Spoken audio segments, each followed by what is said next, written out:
All right. How's everyone doing?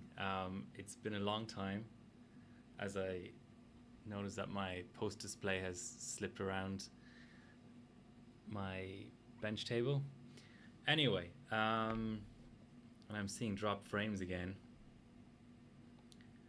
I was hoping waiting for the internet to settle down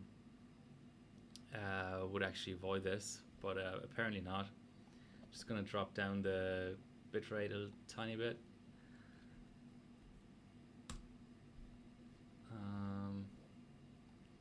That looks better. I haven't streamed in a long time. This feels slightly weird. So the system I have set up today is first gen Phenom, which is something that nobody benches really. There's how should I put it? There's certain bits of hardware that, yes, that is Lanparty. Indeed. There's certain bits of hardware that get a little bit of benching, like LGA 775 quads. What's another good example? Tri and Quint cores. FF postcode all as well. Yeah, exactly. There's bits of hardware that get benched a tiny little bit to the point, and they give points. So to the point where you do see them appearing on the front page of HardwareBot occasionally, like we saw, I think, a couple of days ago when somebody set a new single core Geekbench 3 multi core global first place. Phenom first gen, I don't remember ever seeing anyone bench it at all in the 1.5+ years that I've been on HardwareBot, and I probably check HardwareBot every single day. So I'll talk a little bit about the system, but I won't actually overclock it until way later when I've gone through a few other things. But basically, this is the. Do I have my brick teachers up to date? Probably not. Anyway, the board is 790FX.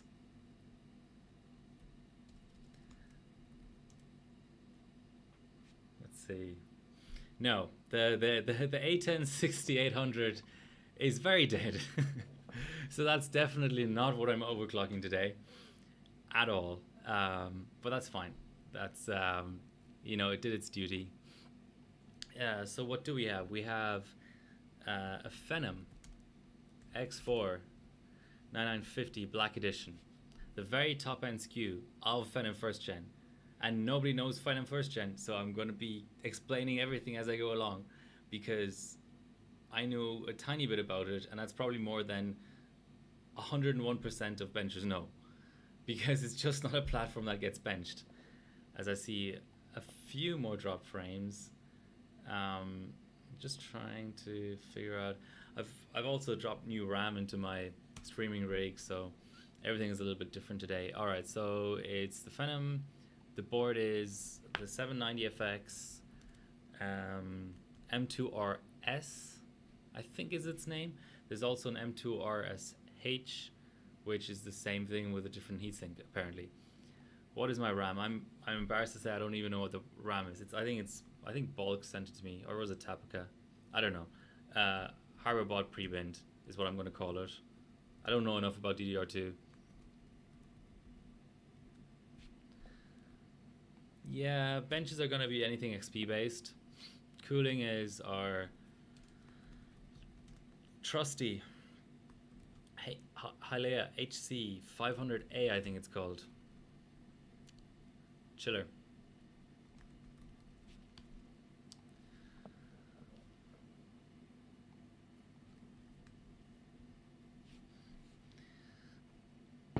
That looks a little bit more like it.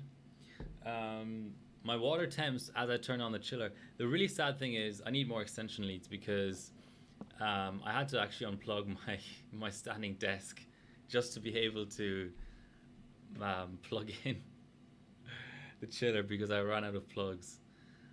But these drop frames are annoying.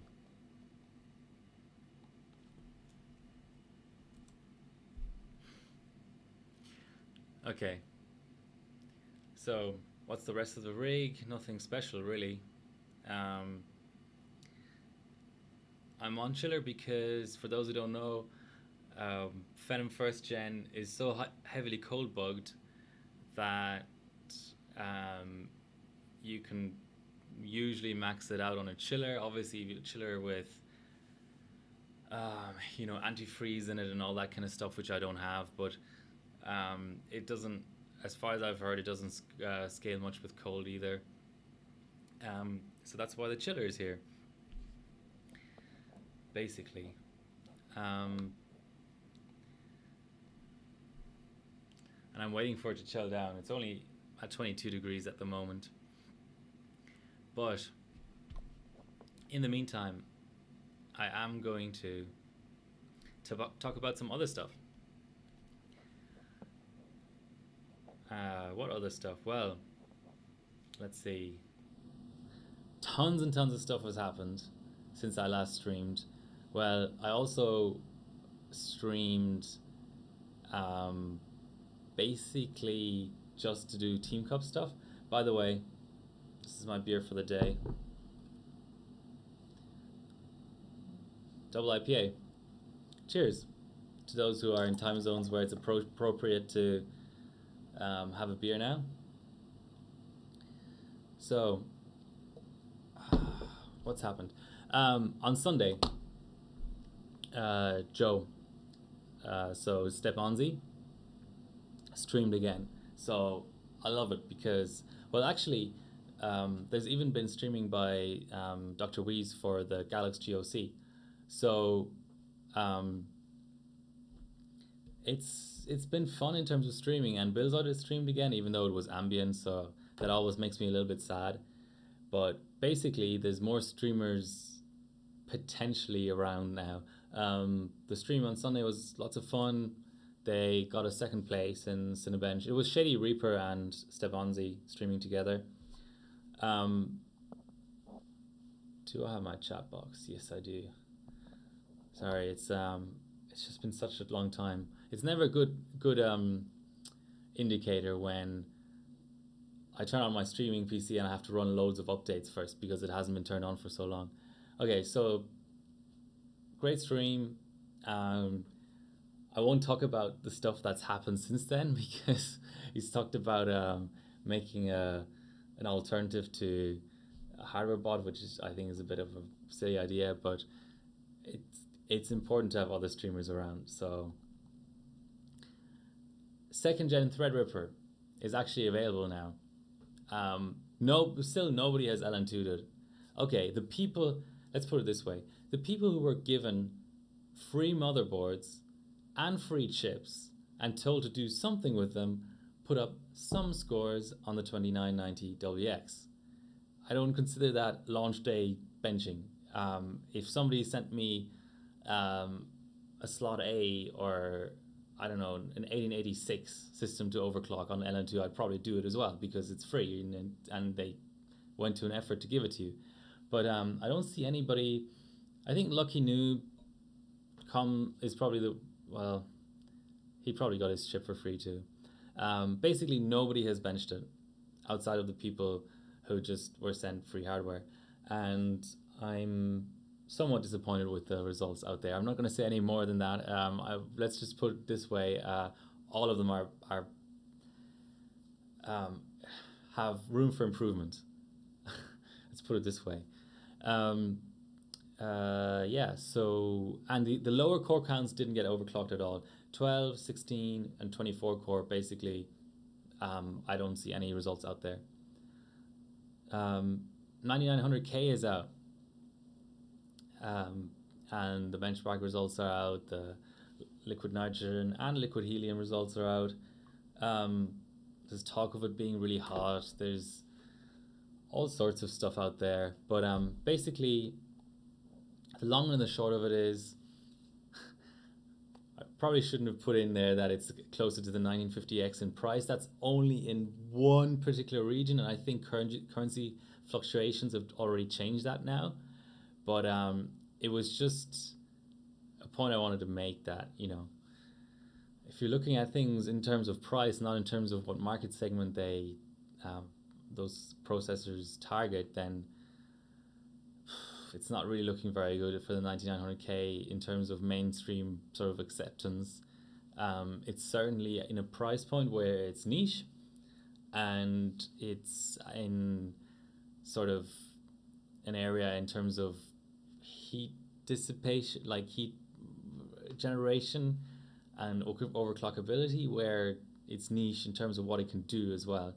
However, for benching, especially for 3D benching, I think we saw Ralph or somebody put up a 9900K score, basically in a bench where people usually bench high core count. So I think it was Vantage or something like that.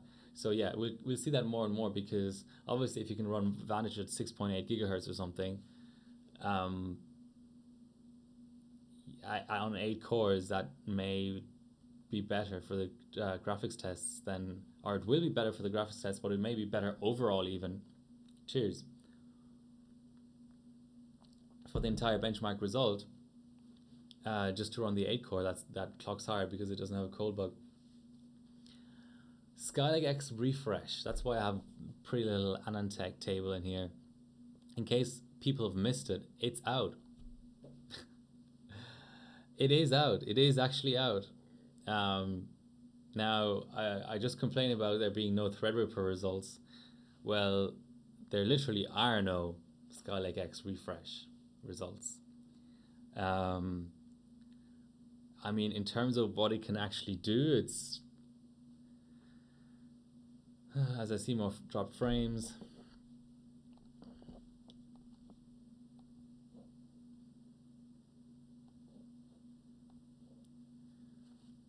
So in terms of what the architecture can actually do, it's probably sort of like Devil's Canyon or Broadwell E without the extra cores sort of situation. So it's not surprising that nobody has benched it, but it really goes to show. I mean, it's soldered. That's great, I suppose, because the X299 D-Lit tool is quite expensive. But otherwise, I don't really know what the point of it is. I mean, the 8 core has more PCIe lanes now. You know, there's a bit more cache in some of the SKUs for some reason. But I think the sort of regular benching results are starting to sort of be released now. And Gamers Nexus put out a video about how both chips kind of do the same once you take away the whole delitting thing.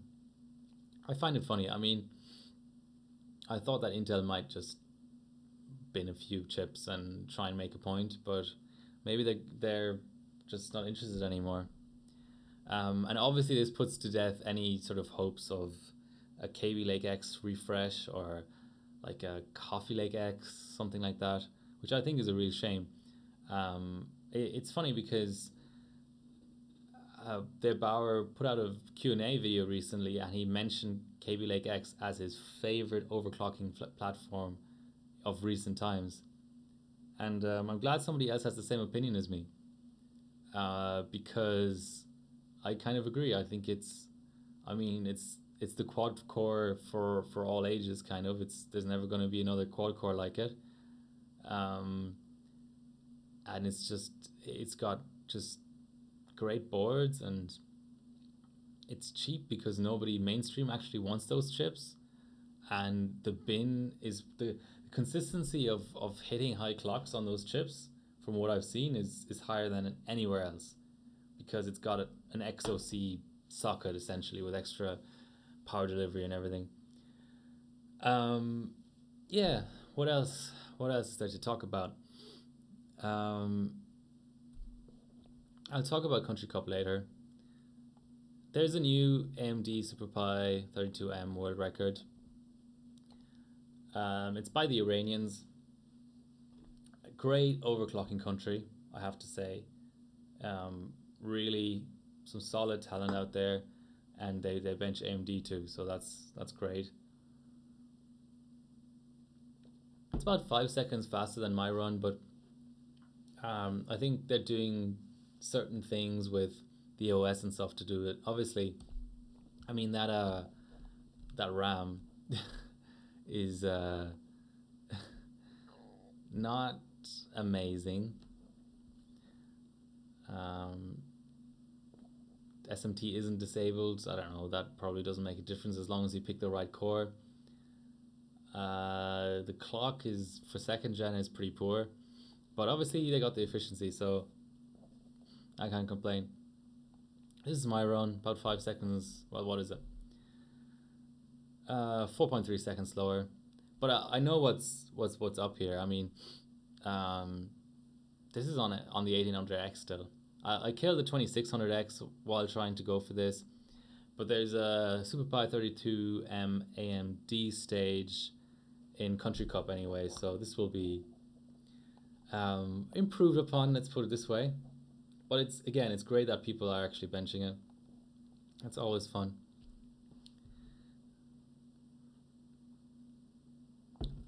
Yeah, Wednesday stream. Interesting place to be at. I just couldn't make it last week. I deleted lots of my chips. I don't know why I put this in there actually. So I killed a 6800K on the last stream. It was a lot of fun. Got a 7.84 gigahertz validation out of it.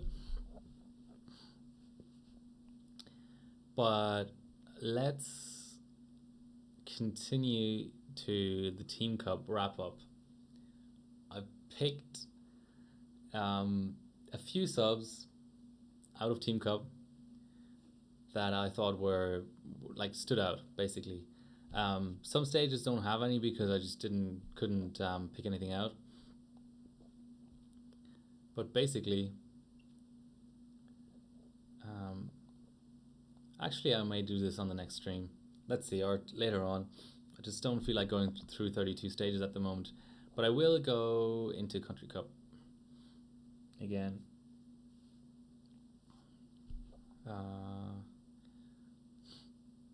There's going to be a night raid, which is a new bench, like a sort of a mobile focused or low power system focused bench. It's going to be GPU Pi single core, which will be really nice. And then 6 core is required for AMD SuperPi 32M. And base clock, which I absolutely hate, but you know, what can you do? All right, let's switch to the system. I got an XP install going on here. I just need to basically figure out what I'm going to do in terms of overclocking. I didn't get set FSB or clock gen working here, so that's a bit of a shame. The capture card is sort of interfering with stuff here, which is also a shame.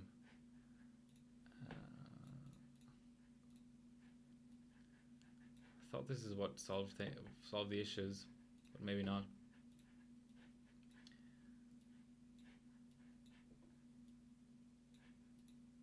See, this sort of looks like it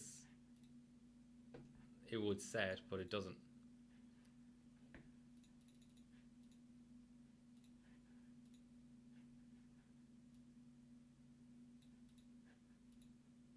Yeah, kind of funny.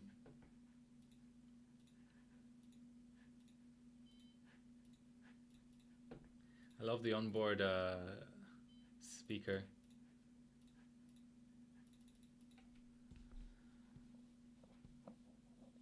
All right, time for bias.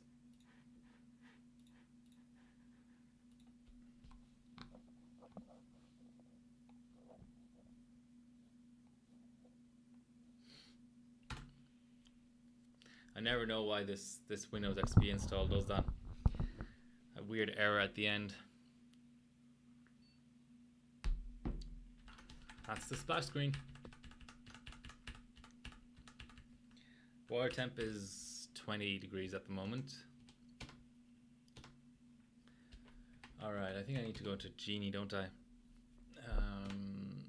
Disable the LAN, screw that.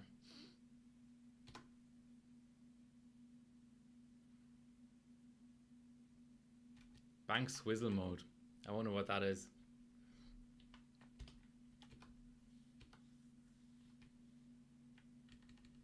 Let's see if we can drop the HT link without it going a bit nuts.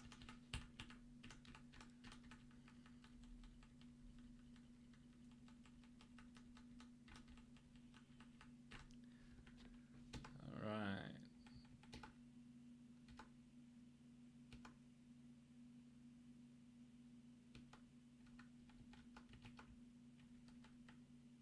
Don't even know what advanced clock calibration means. Hi, Palzin. What's weird about Twitch, Bilko?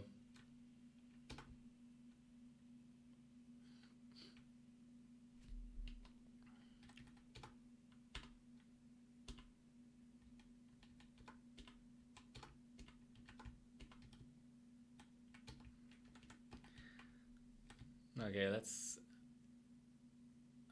okay. So I think the default mult here is 12.5, so let's go for 12.5 and see what happens.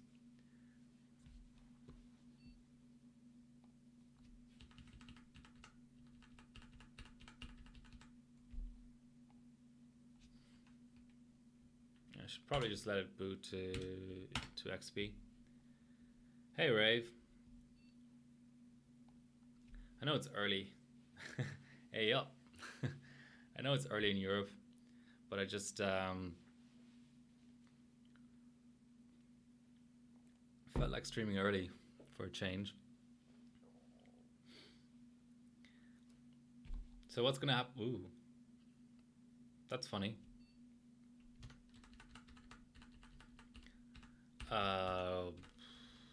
Maybe it's because I disabled LAN. Maybe it's unhappy about that. Let's try. So what's the UK gonna do in Country Cup, Rave? Gonna go all out? Been up since 6. That's very unlike an overclocker. Well, cheers to you being up early.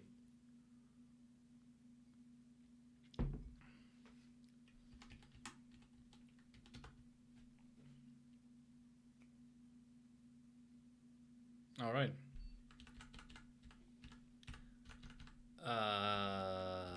That's weird. Let's keep dropping the mult until it's happy, I suppose.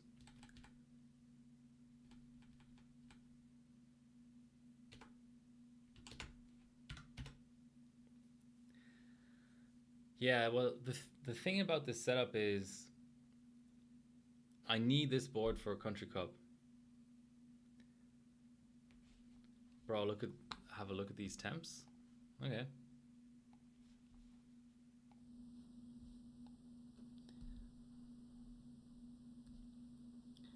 Well, your first problem is you have a 9900K. You know, get a chip that runs cold. is my suggestion there. Yeah, I mean, it doesn't surprise me.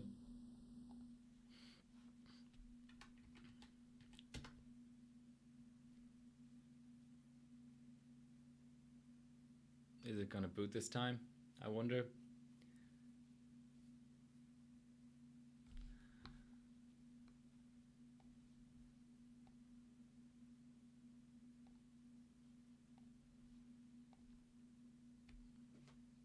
Come on, Windows. Do your thing.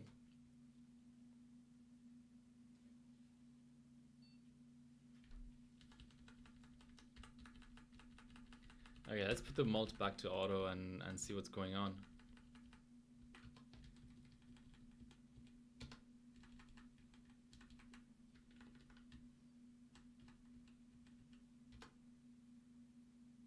You have some free money? Spend it on Country Cup. Oh, thanks for the sub, Rave. Now I get the reference. 2696 version 3. What socket is that on? That's a Xeon. 18 core. Could still be a couple of different sockets though.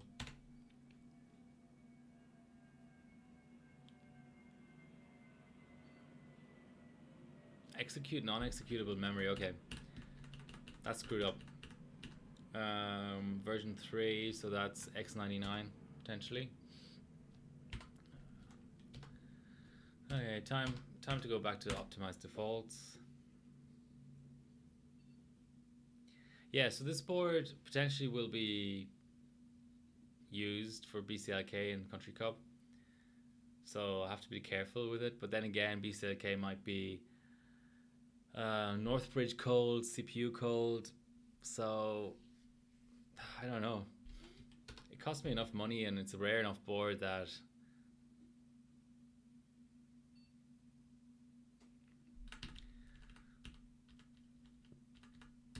yeah, I'm not really sure what's going on there.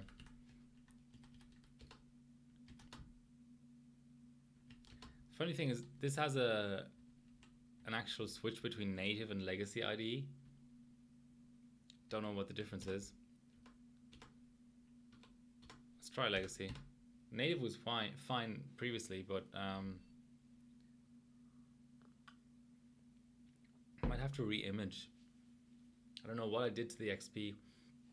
It can be kind of funny about disabling onboard devices, which I find funny again, because an OS should be able to... Alright. It's time to re-image.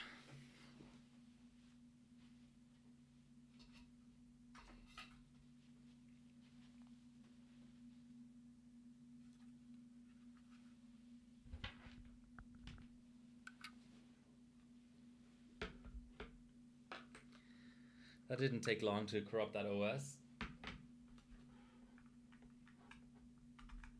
I know Mick probably has first gen Phenom, but otherwise I really don't know who even benches this stuff. Yeah, it's certainly upset about something. You're right there.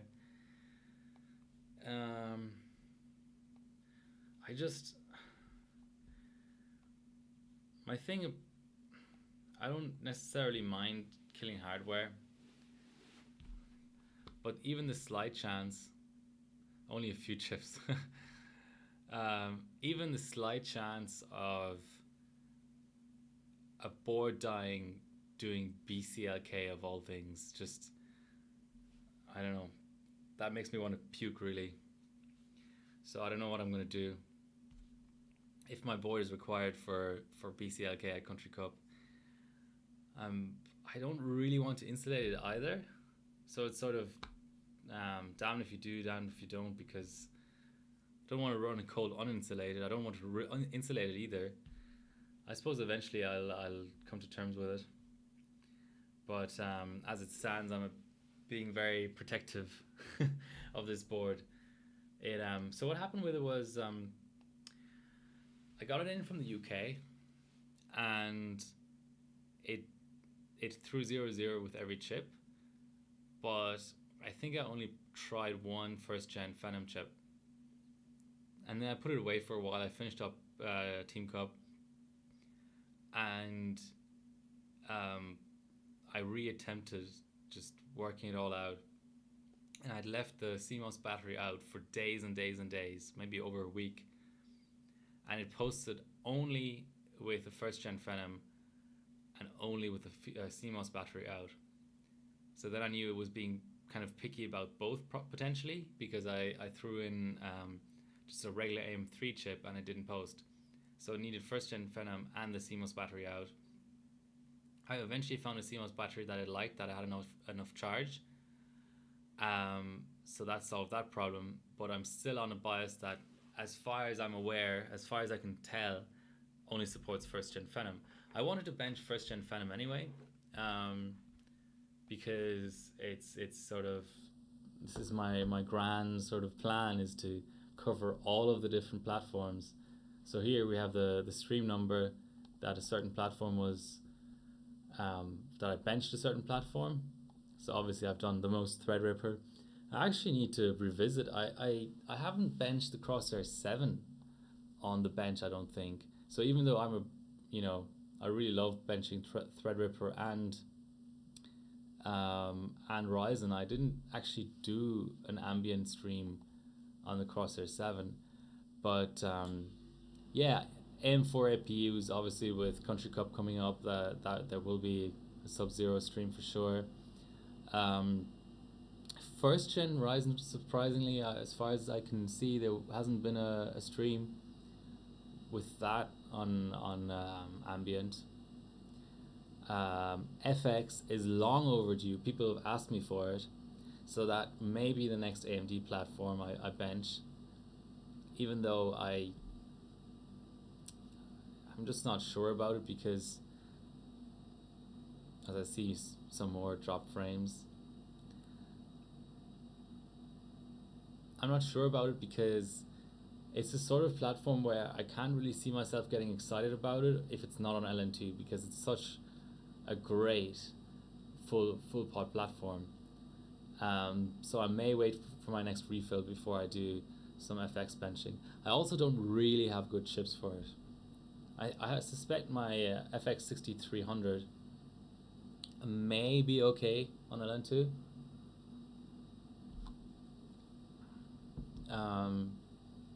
What's that? If I kill FX, I'm getting blocked. Yeah, unlikely to happen. I've benched it cold before at the very beginning of LN2, and I think I went up to 2.2 V-Core. That chip is still alive. The board is dead. The board died just being packed into just being packed into checked luggage. I took it with me to PAX 2017. Never benched it, never even turned it on. Took it back home again, and then it was dead. It was alive the moment before I put it into my bag. Okay, so FX, long overdue. AM3, I have so many good chips for now. It's insane. I have like 16 AM3 chips or something. I can't read that. Bomb-proof. Nokia 3310. Let's LN2 overclock a Nokia 3310. I think that's what's happening next. So yeah, FX, definitely going to happen. AM2 Plus on LN2, I probably need a DNAP chip, and they're a little bit rarer. AM3, surprising to me that I haven't done any LN2 streams, but there's going to be plenty, because I have that 7 gigahertz 955 Black Edition. I have a 970 DNAP Black Edition now. It's starting to become one of my favorite platforms, and the Crosshair 4 Extreme is an amazing board. Crosshair 5, I can take it or leave it. Crosshair 6 is special just because it's the first board I properly benched. 7, I don't have much experience with it yet. 3 and before, I haven't heard much about. But the 4 Extreme, just amazing. AM2, I have tons of chips that I bought for Team Cup. So basically what I'm saying is, with the exception of potentially maybe Socket A and Threadripper 2nd Gen, I'll be benching all of this stuff before you know it. On the Intel side, it's a little bit trickier. It's just hard for me to motivate myself to bench any of the Lake architectures. 7350K maybe just because of the globals that are attached to it, but everything else is just, it's such a drag. I like X299, but my board may be bollocksed, so that's not great. I want to get back to X99. I think that's a fascinating platform. IVE, I already did an LN2 stream of, so it might take a while to get back to it. But then I have the Z77 OCF and tons of nice Sunny chips. 1156. I wish I could bench it earlier than I will probably end up benching it, but it's a fun platform. Mm. Talking about 775, so I have a P45 Lanparty Junior, but I also have a, I don't know, Mex doesn't really have the same ring to it, but I think I don't know, hold on, it's not a Mex, it's a Ref. I'll just show you the board, it makes it easier.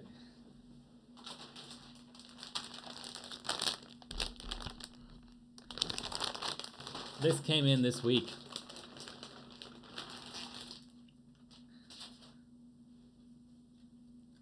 Rampage Formula.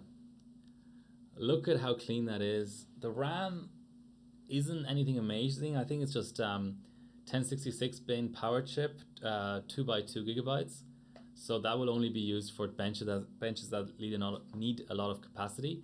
But it came with the board, and so did a Q9550. But it's just, this is DDR2, and it looks so shiny and new. Like, it's just out of the box. Even the board came with the entire box of stuff. The socket isn't amazing, but everything else is just really, really clean. Yeah, so I have both the Rampage Formula, Rampage Extreme, and the Rampage Formula. So would you just call it the RF?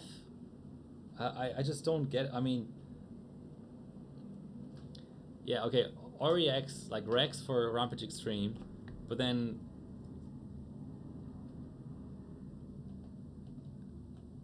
so it would be called like the RFO. That's pathetic. I prefer the ref, to be honest, even though it's incorrect.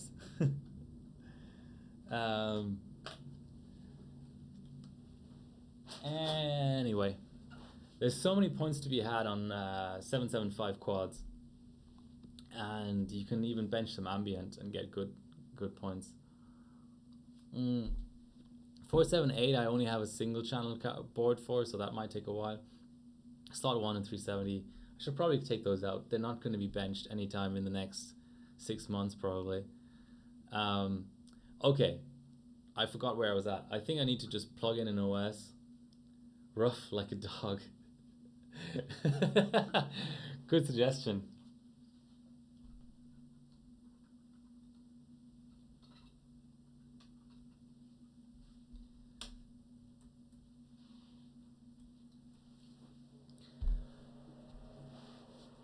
Yeah, but what I'm getting at basically is, I have a Z97 OCF now. I think I might sell my Gene. Even in 33 streams, it's getting to the point where I've benched almost every AMD platform that's somewhat recent. Alright, I'm getting into disk boot failure.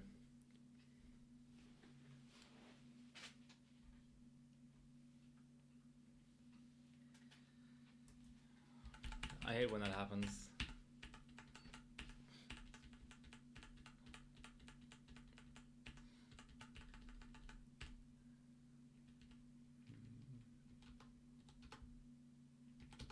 Oh, I think I need to go back to native.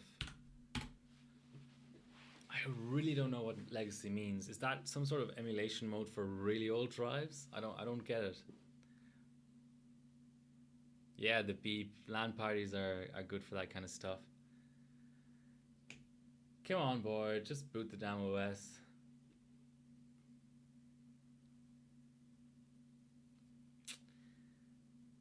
I mean, all right, let's re-image.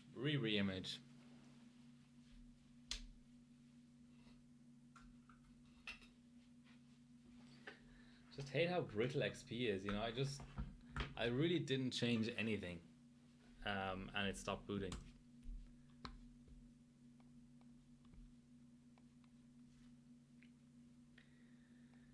Where's this image that I need to restore?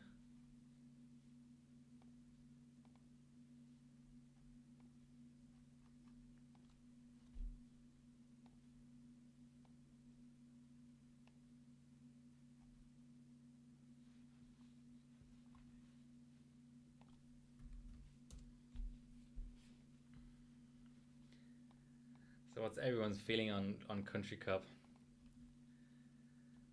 Are bench meets already being organized and all that?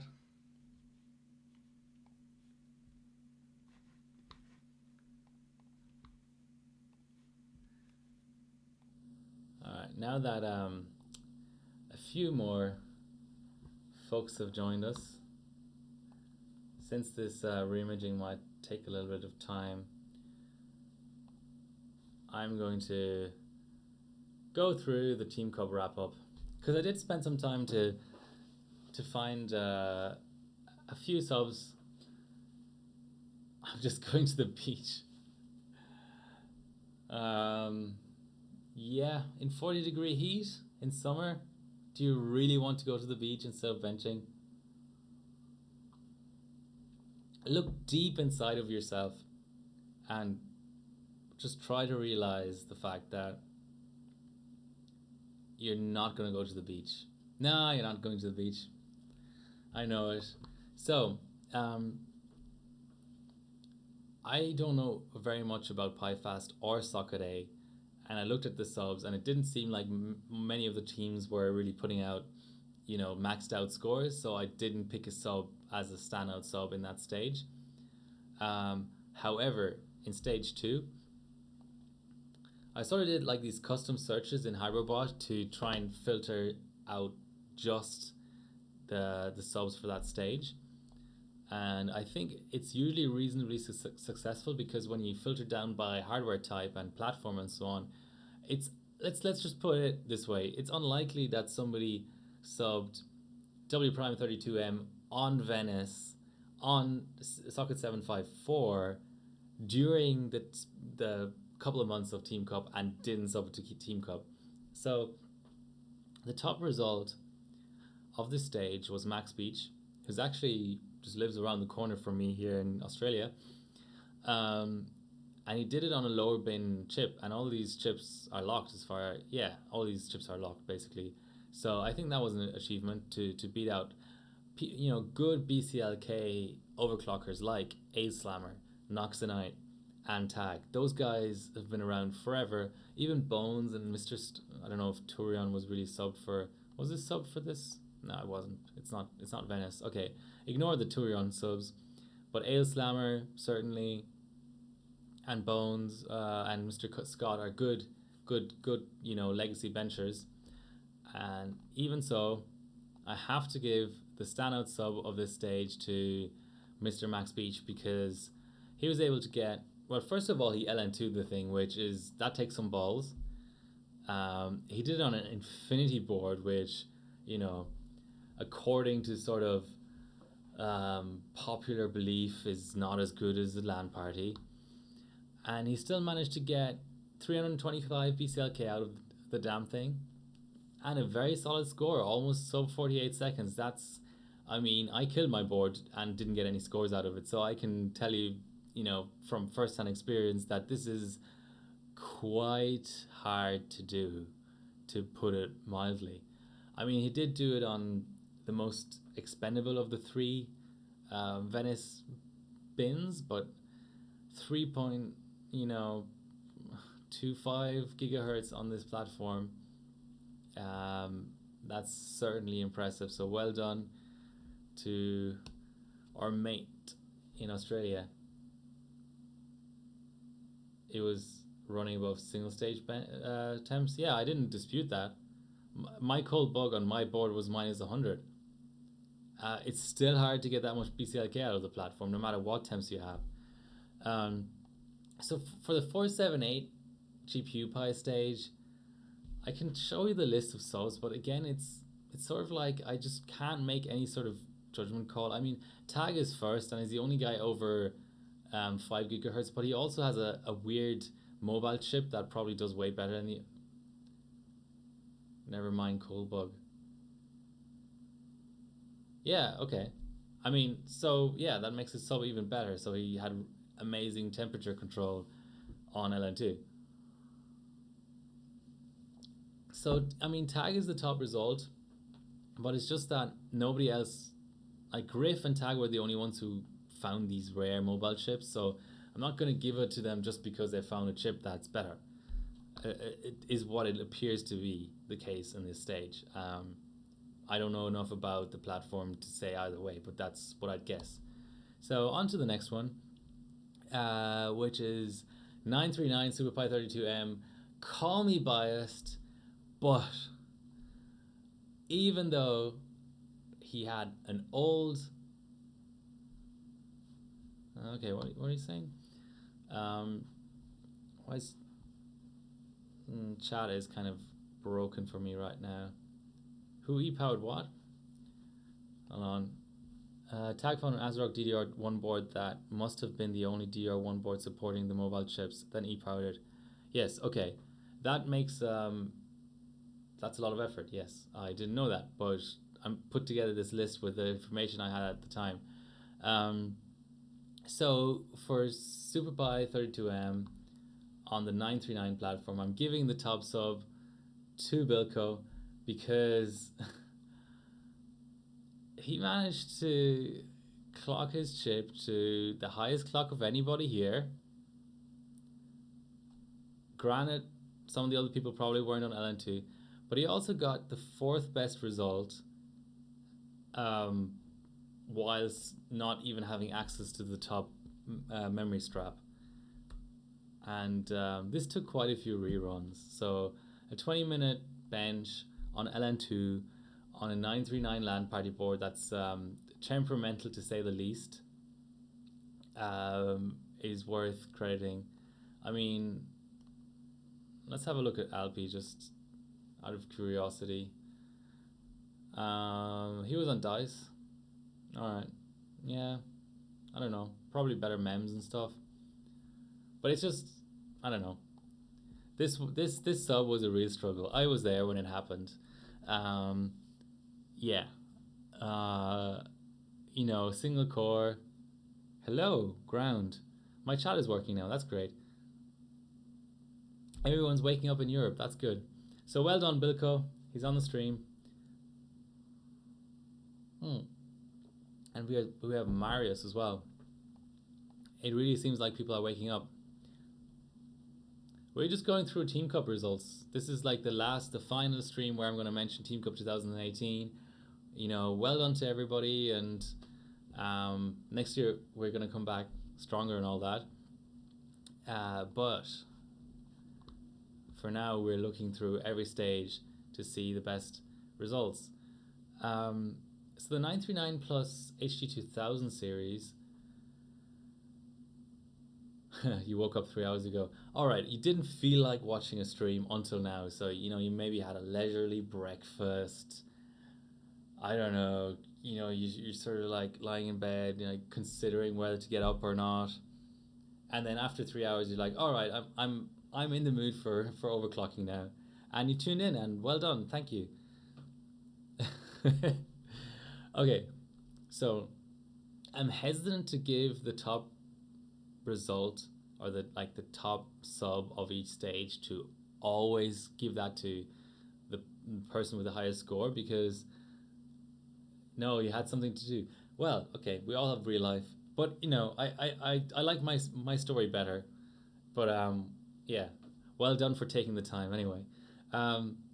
Because you know, the top score, it oftentimes means you just bin more cards, or you happen to have that rare skew that nobody else has. In this case, it's Bullshooter, and he is the top score, and he's the only guy who had the just pure audacity to run an Opteron and an HG2000 series card, both on LN2. And he got good clocks. He didn't do it just, you know, for shits and giggles. He really got good clocks. Look at that Kingpin Fat Pot with nice VRM cooling in there, and yeah, he's using the 939 mounting on the pot there, which I love, because you never see that. Because nobody runs 939 on LN2. Like, what's the point of it? It's just, I've got to give it to our friend over in Germany. An SLI DR board. I mean, it's not like he got amazing, you know, clocks out of it. He probably doesn't have amazing efficiency either. But this is literally the only sub with LN2 on CPU and the GPU, and he got the top sub. So well done. And he used the AMD GPU clock tool. Look at those FPS numbers. That's like mobile territory nowadays. Not even. I reckon a lot of mobile chips or iGPUs get over 1,000 in at least one of these graphics tests. So well done, Bullshooter. Solid sub for sure. This is a really special one. This is, you know, we oftentimes talk about, well, I do at least, talk about sort of, I don't know how to describe it. Maybe degeneracy isn't the right word, but sort of the pure guts and sort of craziness of overclocking. And this is a good example of it, because our top sub here is what looks like a weird skew that not a lot of people had. And Max had a good sub. He's always had good 3 subs. Even Havli got in on the game. Okay, I didn't notice this. Havli doesn't do a lot of benching anymore. Pentium 4 on dice, that's pretty cool too. This is like an honorable mention. Havli, yeah, interesting. But the actual notable top sub I'm going to give to the guy all the way down here, who went to the trouble, somewhat futile I have to say, but to the trouble of LN2ing a GeForce 2 MX and the CPU and the Northbridge. Let that sink in for a moment. There you go. There's the Northbridge pot as well. Oh, I didn't mean to do that. And it's a goddamn slim pot on the GPU as well. If people here haven't used a slim pot before, it's an LN2 pot built to be slim enough, hence the name, to be used in 3 and no RAM LN2. To the best of my knowledge, DDR1 and 2, cold does very little on them, at least for benching purposes. Obviously for max frequency it may be a little bit different. So the slim pot is made no LN2 PSU. The slim pot is made exclusively really for 3 and 4 way SLI and crossfire configurations. Yeah, sure, but there's scaling and then there's scaling. I mean, the only RAM I see that undisputably is worth LN2ing is PSC. PSC is the IC. DDR3 PSC is the IC to put on LN2. Everything else is very much debatable. Like Samsung D-Die scales to -60. Yeah, but the point is, so I know you like ground, don't take this the wrong way. I know you like BBSC, but the point is, if you're gonna bin 100 modules of BBSC and 100 modules of PSC for the platforms that were most benched, like Ivy and Haswell, then PSC will come out on top, and as far as I'm aware, it cold bogs lower as well. So there is, I mean, if you're on a budget, if you're running a weird platform that's sort of niche and stuff, fair enough. But in terms of the results that actually get you lots of points, PSC will beat BBSC all day long on cold. I know there are ICs that scale on cold, so even like Hypers do, Samsung D-Die does, like even B-Die, DDR4 B-Die, you can make an argument that it should really be, some of them should even be chilled, depending on what your ambient is. But the point is, yeah, will it and is it worth it? PSC actually scales like crazy.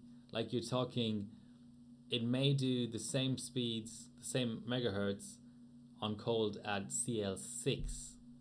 that it does at CL8 or CL9 on ambient. That is a gigantic difference. So yes, of course, I mean, you can always construct a scenario where potentially you could have like run LN2 on the RAM and squeezed the last 1% out, but PSC actually might give you 30%, you know. So anyway, let's get back to this sub. LN2 on the North Bridge and a slim pod on the GPU, even though it's a single GPU setup there. I'm loving the Core i3 boxes in the background as well. All around Mr. Breeze, LN2ing a GeForce 2 MX. You're out of your goddamn mind, but it's fucking amazing, and this is probably one of the standout subs of the entire competition. Well done. I'm going to put it in the stream chat just because it's just something special. That entire stage was pretty cool. I'm glad I found that sub because it was pretty nice. AGP Aquamark, no offense to the people who benched it. I mean, if you see something stand out in the list, I can click on it and give my comments on it. I'd already given an award or whatever to Max earlier, and to be honest, like, I mean, Ale Slammer is a good guy and stuff, but it's just that I didn't see anybody really going all out in the stage. I guess people did a lot of tweaking and just rerunning and LOD and all that kind of stuff, but just in terms of glancing at a sub and sort of trying to discern whether a person put a lot of extra effort into it, I didn't see it in this stage. I'm going to look, CPU on LN2, GPU on water. I'm alright. Anyway, if somebody finds a sub that they think is cool, then let me know, but I didn't find one. So the dual channel memory, Noxonite knocked out a really strong sub. He got 399.5, I think, which, if it were his best sub in DDR overall, would get him top 35 global in the DDR category, which is insane to think about. That he was able to get, in a competition setting, was able to get dual channel to clock that well. The screenshot says 393, but I thought the validation was more like 399 or something. Let's have a look. Yeah, 399.6. So well done, Noxonite. He's an amazing RAM clocker. I don't know if I'll ever get into RAM clocking, but yeah, amazing. No idea what that RAM is, but it looks pretty. Yeah, I'm aware of that, yeah.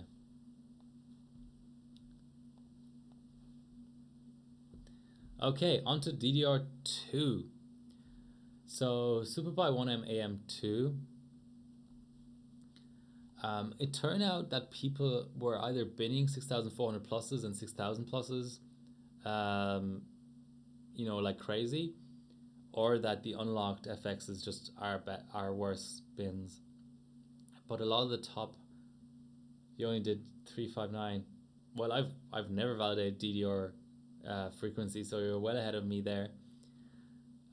Basically, the top teams in this stage ended up in having the top 3 subs be 6400 plus, 6000 plus, 5600 plus, or potentially an FX chip or something as a third sub. But a lot of strong subs in here. Yeah, but I have to give a tie to Noxonite and Tag, because they each managed to get the hardware silver in the 6400 and 6000 categories, which out of 51 and out of 131 is a good achievement. So we're on SS here, almost 4 gigahertz, 3999.93, running a Lanparty, of course. The exact Lanparty I have on my bench table right now, actually. So let's see. Oh, that's a bit dodgy, having the finish window on the... Well, it's not covering up the loop, so that's the main thing. Yeah. DDR2 1000 at CL4. Not the best thing in the world, but obviously the frequency makes up for it. So that's Noxonide. And then tag, what board was he running? UD4P. So I actually own both of these boards, so I have no excuse for not replicating these results, eh? I have the chips as well. I never got to bench them for Team Cup. How's the whole like robo voice situation and all that? Is that okay today? I know we've had a few drop frames, but just wondering whether the sound is okay. Even running SATA. Okay. Yeah, I really wish I could have participated in this stage. Of all the stages I missed out on, I don't care about Cinebench, but now that I have a decent kit of... Cool, thanks Bilko. Now that I have a decent kit of DDR2, I really want to get into this stuff. For AM2, what board do I even have? I suppose the M2RS. No, I don't know. I have to think about it. So Wolfdale, another sore subject for me, because I bought something like 19 of these chips, and I don't get a lot of hardware points, and they weren't particularly cheap. They were like $5 each, and I never got to bench this stage, which makes the whole thing just a little bit ridiculous. So here are our results. Ignore this one. I wasn't... Sometimes the filters on HyperBot aren't perfect. So obviously the 8000 series wasn't eligible for this stage. So ignore this one result, even though it's a strong result. Also ignore this one. Everything else, and this one, everything else was presumably part of the stage, because what sane person would bench the 7000 series? They're not really worth any points. So let's look at Tag. Tag has had so many good results in this comp, but I think this is the only one of two times that I gave him the gold star, or whatever you want to call it, the outstanding sub award. Look at this Cascade.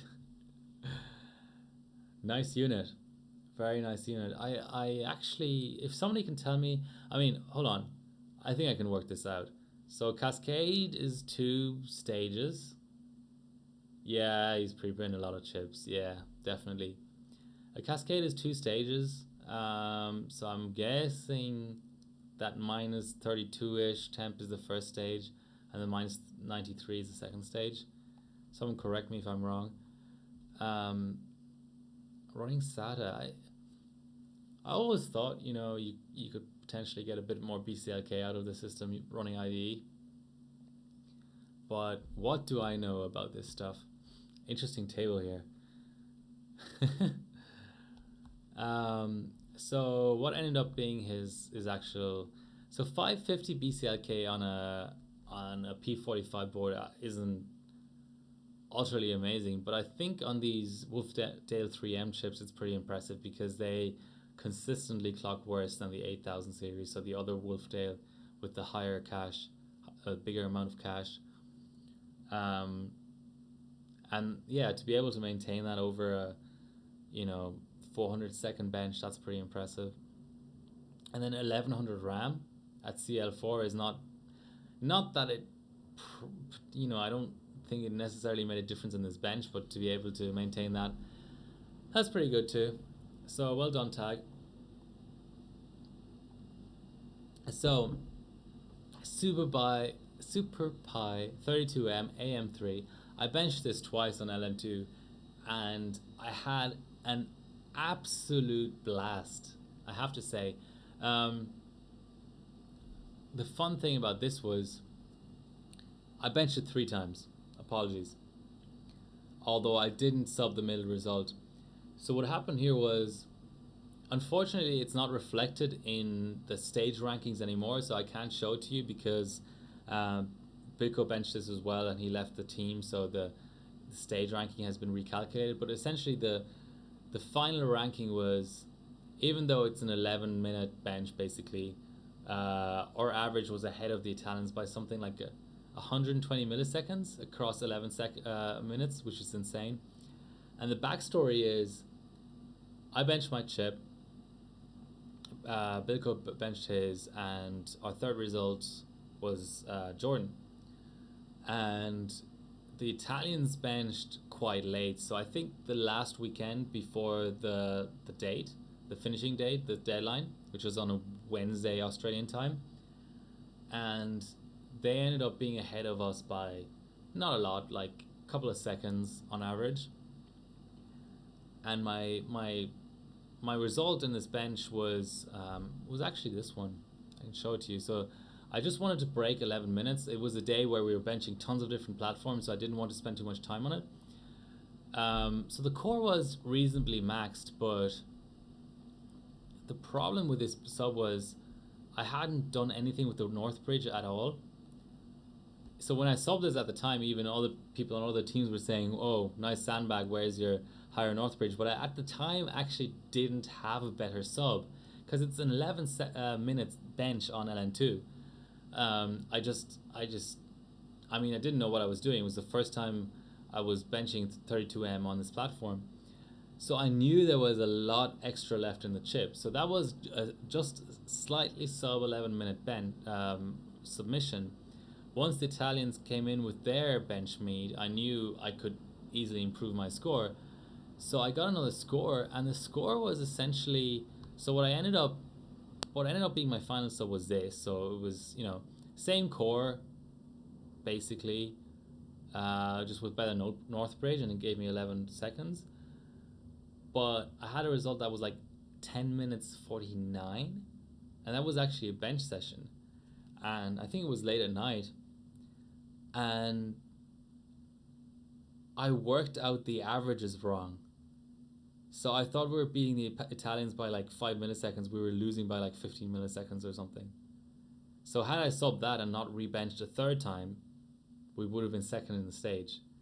So I did rebench a third time, which was probably not a great use of LN2, even though I have to say at the end of the comp I ran out of time more than LN2. I still had LN2 left. I used that to bench FM2 and Threadripper, but I thought I was going to run out of Sub-Zero paste and LN2.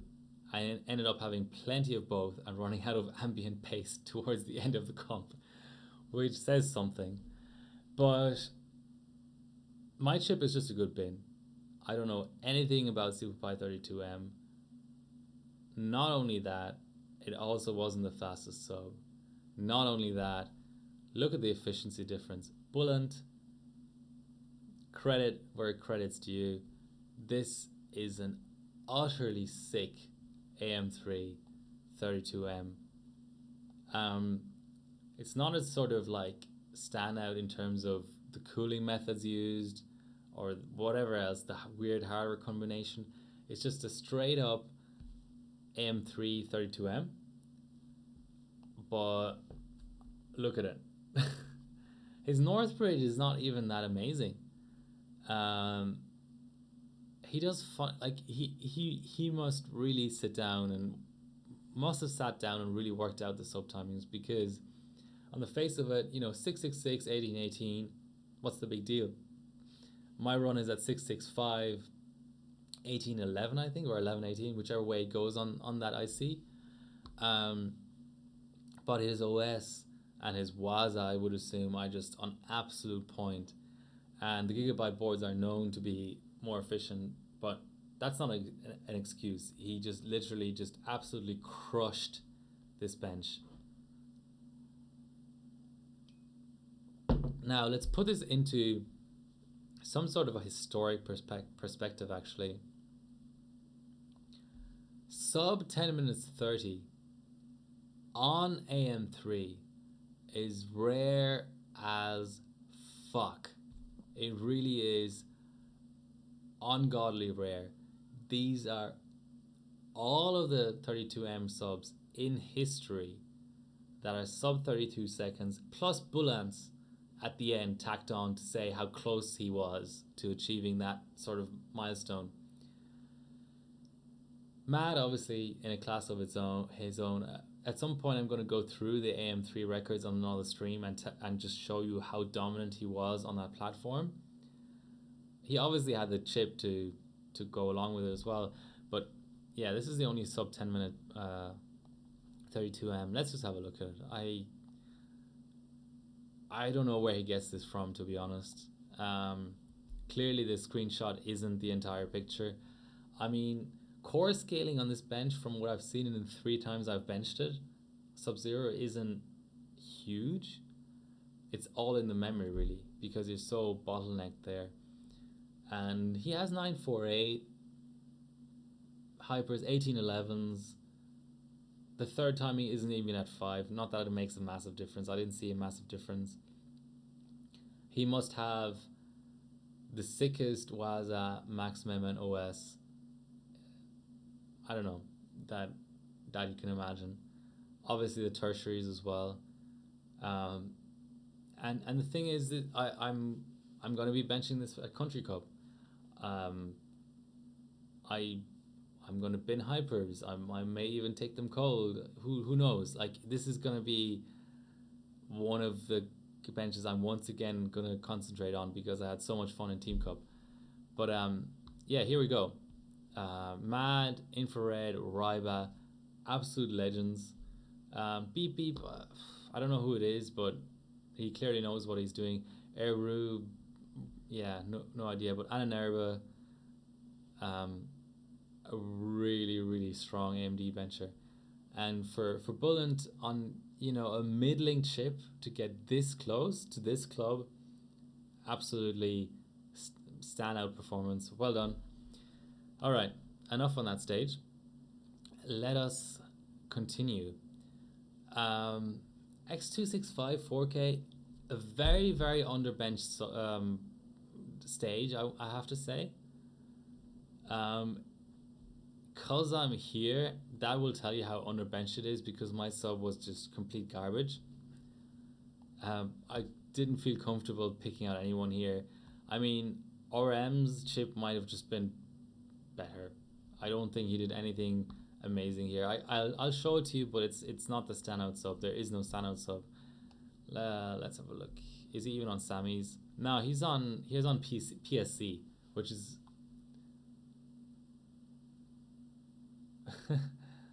Ryba is overclocking. No, this result is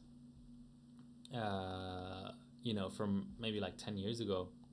Let's see, where are we? Ryba doesn't really bench anymore. Here we go. So, since he asked about it, he used to be a really good bencher. I just don't think he really benches Sub-Zero anymore.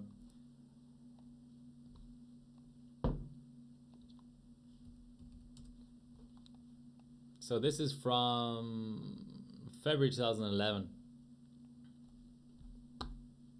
So no, it's not recent. Okay, so no standout sub in FM1 GPU Pi. This was a stage that was close to my heart, and I did get the second best result here. It's GPU Pi. I can't, unless somebody does something really special, really pulls a rabbit out of the hat, I'm not comfortable giving anybody anything here, because everyone's efficiency is around the same. Everyone's on LN2. Everyone doesn't give a shit about memory. Everyone, you know, I mean, look, it's just a nothing bench. I mean, it was fun. I just wish that they would put FM1 Super Pi or something into a future comp.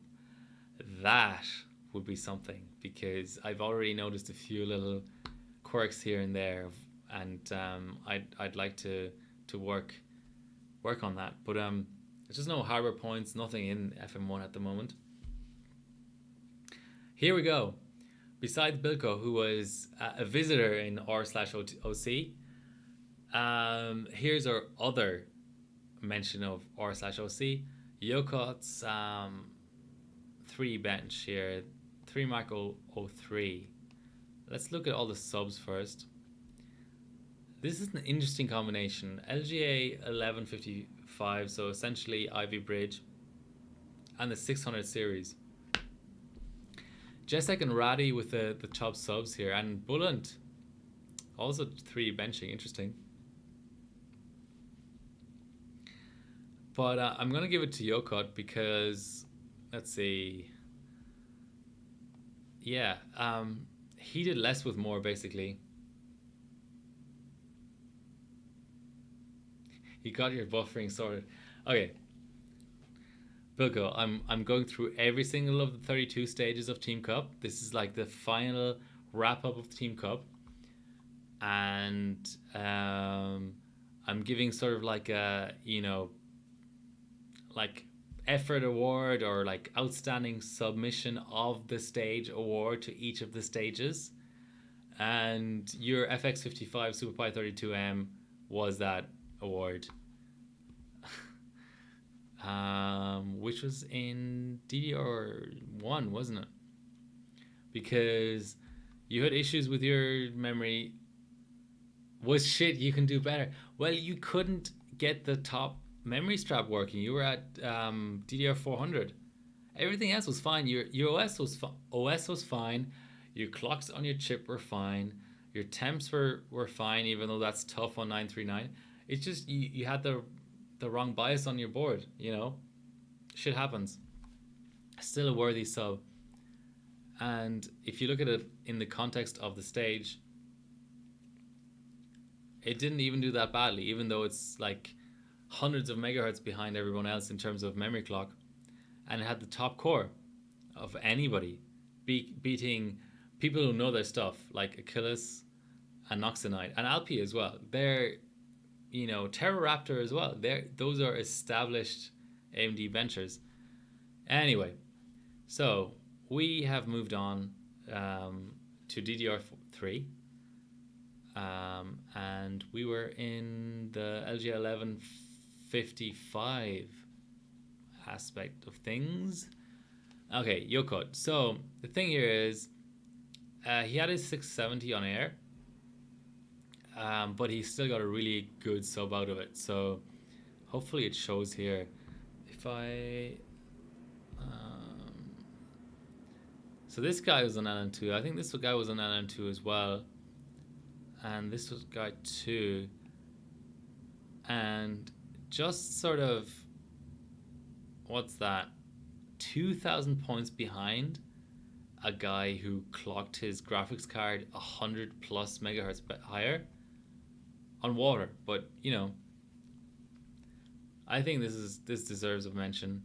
The fact that you're on air on your GPU in a bench that's very GPU heavy, 3 Mark 03. And the other thing is, I think you have the best core clock of anybody in this bench, 6.1 gigahertz. I don't think anybody else did it. Let's see what Jessic did it. I think a lot of people went easy on the core. Yeah, 6 on LN2. I think that's the second best. Let's have a look at these rig picks. I love it when people attach 3 or 4 rig picks. It's there forever. It's like, being preserved. Oh, and you did it on the... Yoko did it on the small board as well. He did it on the Gene, is it? I think it's a Gene. Yeah, Maximus 5 Gene. That's a pretty good installation job. Yeah, it was just a really efficient, really solid sub. Let's go on. So I benched this stage on Chiller. I put the CPU on Chiller. This 700 series Haswell stage. I appear somewhere down here, but that's not really worth mentioning. What is worth mentioning is Alex MX. Where are you, Alex MX? So Max got the top result again, but I think he just had a cooling advantage. I don't want to give people credit for a cooling advantage. Um, pouring LN2 in a lot of cases isn't that hard, and it's oftentimes a way to overcome your efficiency deficiency. Whereas, okay, so we have Max on LN2 and water versus Alex on single stage and air, and it's just 2,000 points. And the other reason I want to highlight this sub is because his single stage is pretty badass. All those gauges and things, I'm impressed. And he has an OCF, always extra brownie points. So, Bilko, if you can do better on your FX55, let's do it. Let's do, let's bin DDR1 modules. Let's get the right BIOS on that board. Let's get a really nice, efficient board going. Because the reason I mention that is nobody cares about platform records, but I do. So here we go. Don't need to bin anything, just rerun. Okay, that's confident. The legendary Freddy Yama has a platform record for 939 at 18 minutes and 45 seconds. You need more cold. These chips are cold bugged. You realize that more cold equals blue screen. What do you mean in terms of more cold? Just more reruns on LN2? So here's all of the SuperPi 32Ms. Let's go out to more subs. But okay, it's a shame that it doesn't give a ranking, but LN2 again. You're behind by 2 minutes, but considering the effect Waza can have on a 20-minute run, and considering the effect that memory can have, it's certainly within the realms of possibility.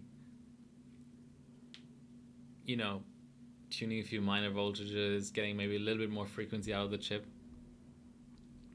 and that would be something to see. Anyway, let us get back to the breakdown of all of these stages. The AMD only 3 Mark 11 Extreme stage was special. 3 Mark 11 Extreme doesn't get benched a lot, but it's special in the sense that the only person who ran full LN2 on both the CPU and GPU was also the person who got the highest score.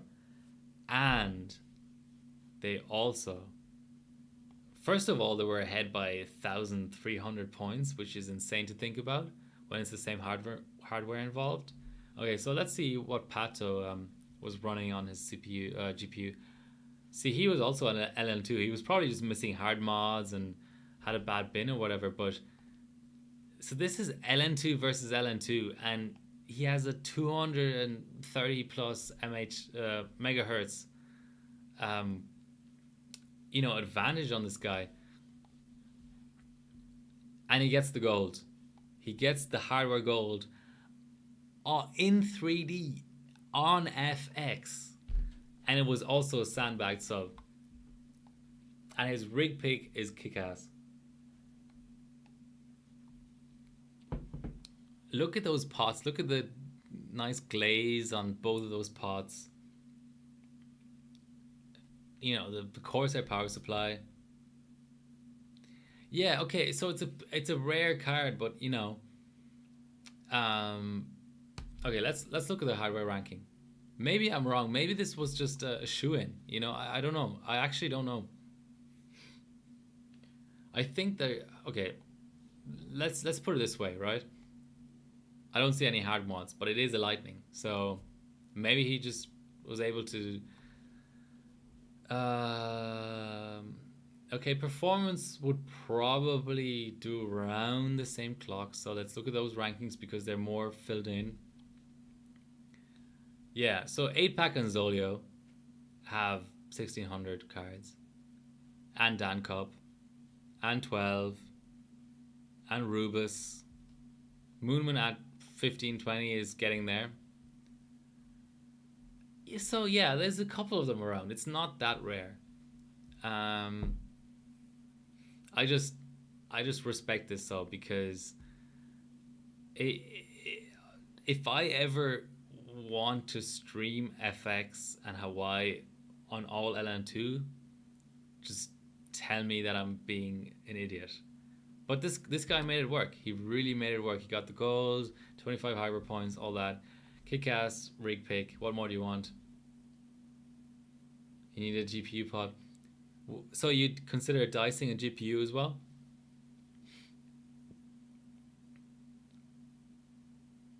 Yeah, I'm not disputing that. I mean, obviously, for gold on FX, everything needs to come together. But the point is, the stuff that he was able to control, or this person, this bencher was able to control, they really nailed it.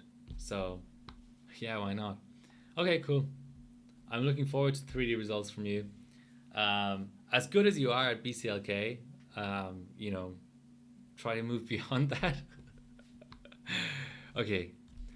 So the APU stage, chronically underbenched, just like 4K on 2011. Chronically underbenched. Here are the results. No disrespect for guys like Johan and Patate. I'm sure the subs were great. I'm just saying there's nothing in any way stand out about, just a chilled chip. What's the RAM at here? It's probably like, 2800 RAM on Sammy, so what? I just couldn't give it to anybody here. You need to finish with BCLK.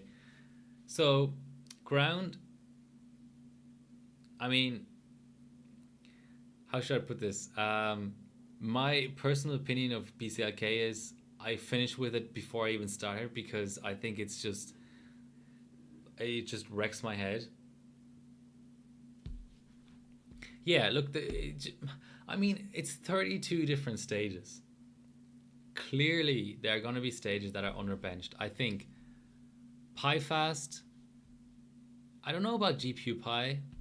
I think there was everybody was kind of even in that. AGP Aquamark, 4K especially, and the APU stages were underbenched. FM1, I think everybody put as much effort in as was required, and there just wasn't anything that stood out to me. Let's go on to the DR4. I'm enjoying this. Hopefully everybody else is too. Geekbench 3 Multi is on dual core is an interesting bench. Obviously 7350Ks are a crapshoot. So even though XMech has a good chip here, I'm kind of going, well, you probably just binned more chips than everybody else. What's his memory at? I keep telling people, use server or use Windows 8 for Geekbench and nobody listens. This guy is using server. Memory at 4200 CL12. Not as impressive as it looks. I've done that myself. Geekbench is pretty light on memory. But the standout sub is actually Dark Rare because he used a non-case queue and he got a gold. And these 6000 series chips, non-K, are shit bin. And he managed to find one that does 6.35 and does, 4133 or so RAM. And if I look at the hardware ranking, I think he beat Der Bauer. Der Bauer used to be the gold tier, which is an achievement onto itself. Chili is a good bencher, Ratty is a good bencher, Bruno is a good bencher, Loud Silence is a good bencher, Pato is a good bencher. even Mylith and Icky, and he's first. So that there was no question there.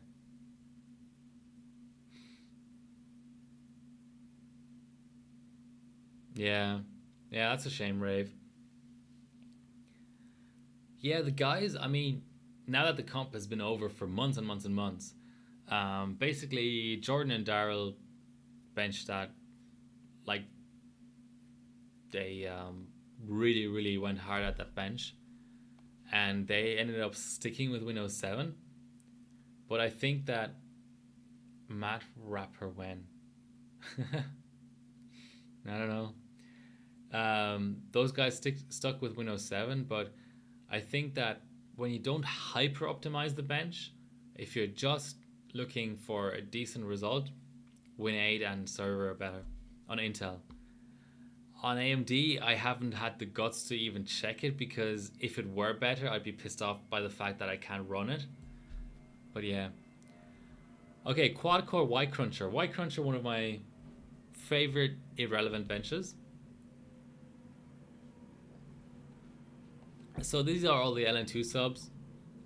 Obviously, props to anybody who ran it on LN2 because it's just a waste of time in LN2. Splave with a good sub, but he has an ES. I think is. Hold on, is this actually an illegal sub? I don't think he has two 7740Xs. Maybe he does. I thought he had an ES. Come on, Splave. Nah, it's retail. Okay. That's a strong retail chip then. But my actual sub of the comp is a little bit out of left field because I'm giving it to Snegovic.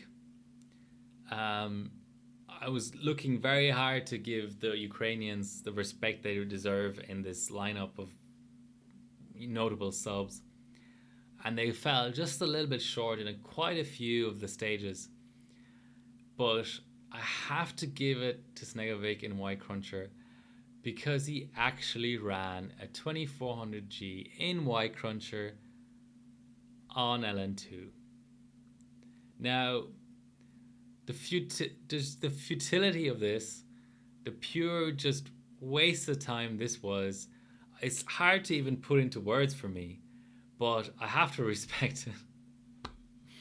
I really have to respect it.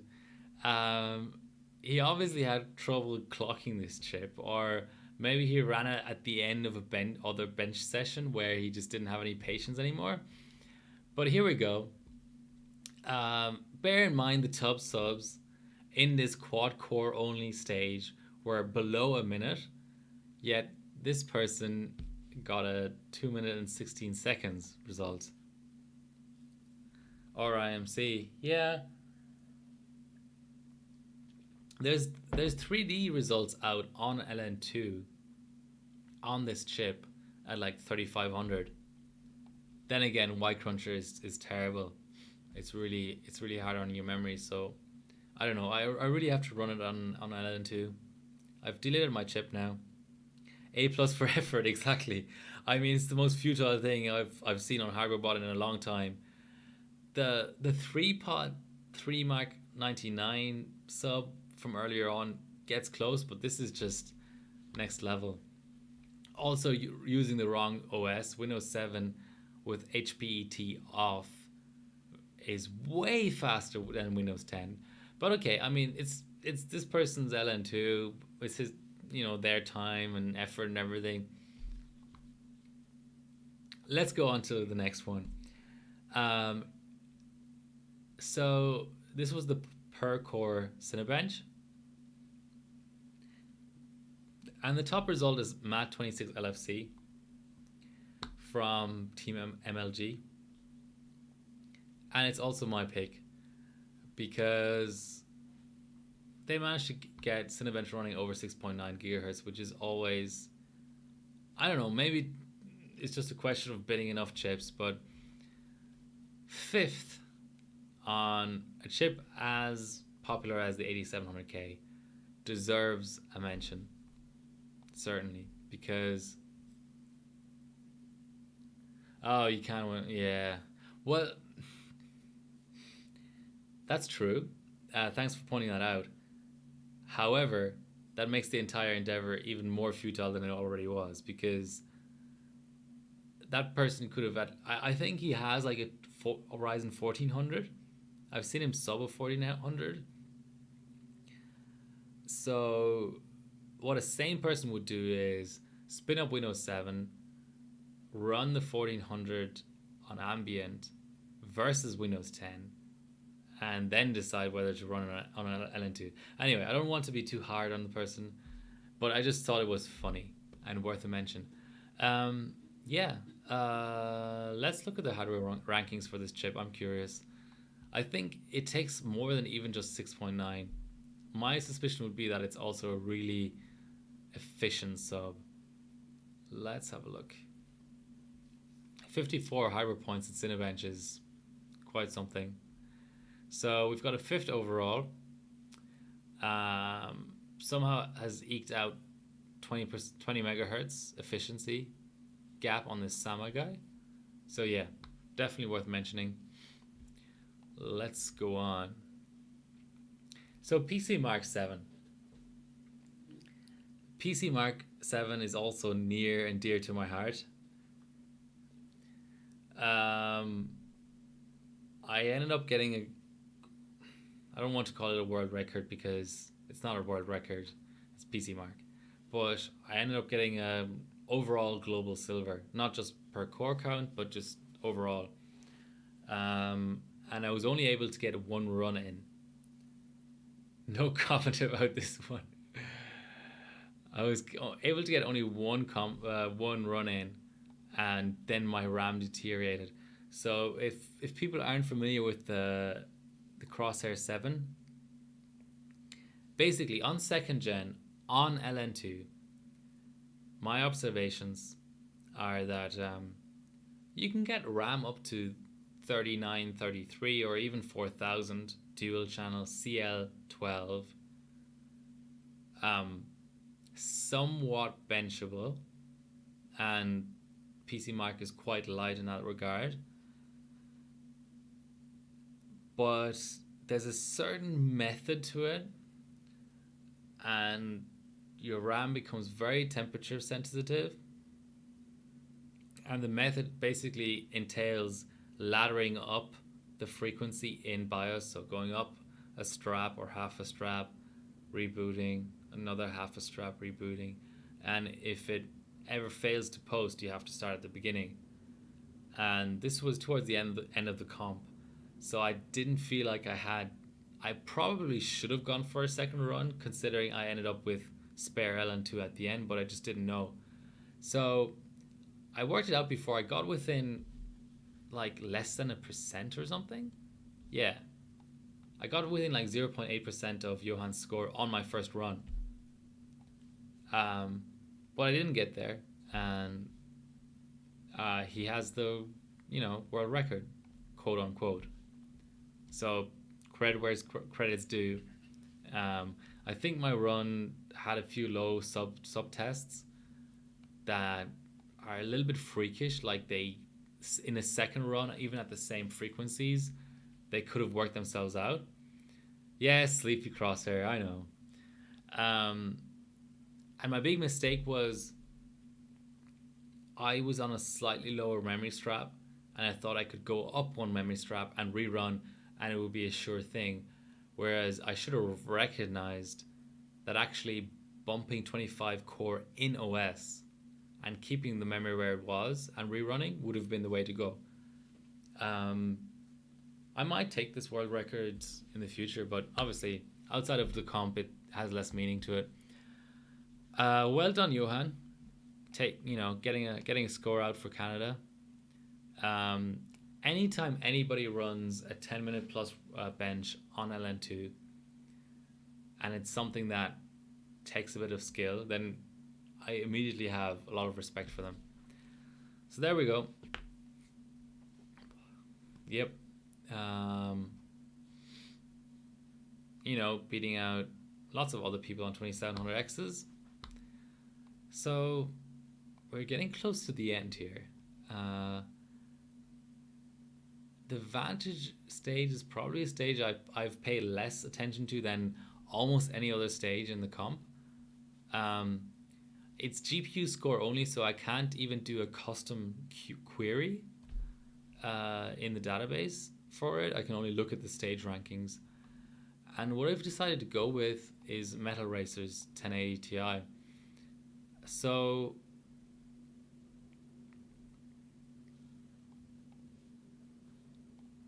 I don't give a reason. Maybe this should have been a none. Sorry, Metal Racer. But 6.6 gigahertz on the core is, notable. SLI configs are never easy to run, so or multi GPU in general, Crossfire as well. So even though his cars are on water,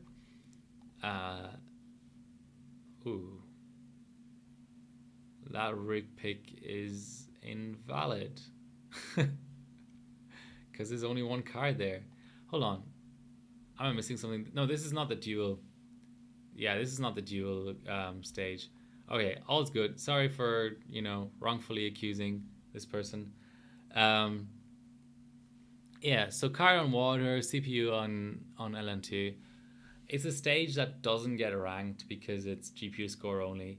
So clearly, even just going to the effort of LN2ing a chip, knowing that it's just for the comp, is worth recognizing. I think this was the top 1080 Ti result. I could be wrong. Let's have another look.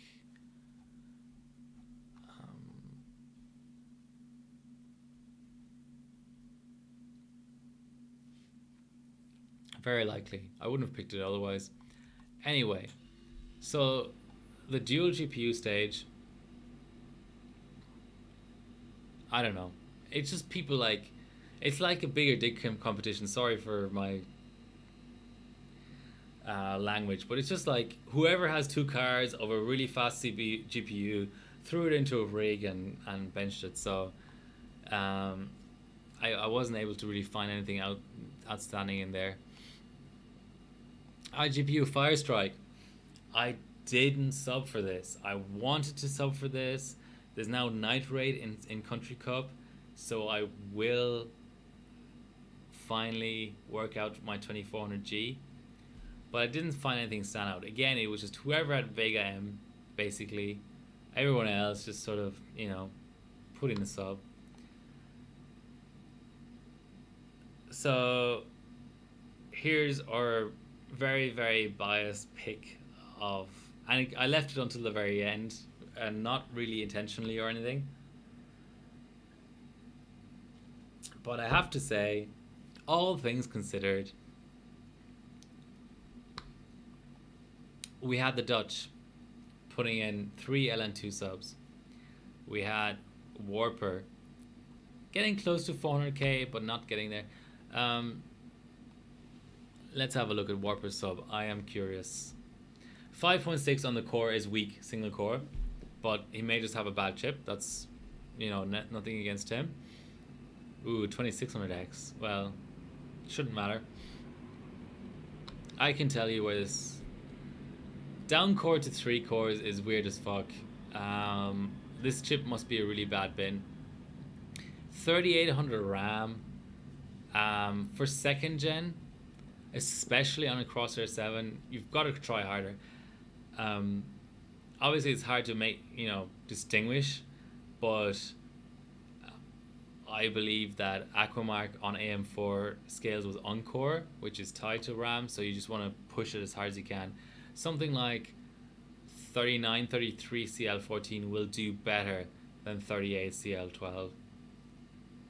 Yeah, just one CCX enabled, but there's no need for it. Disable SMT and keep all the CCXs on. It's nonsense. It doesn't do anything in Aquamark. Believe me, I tested it.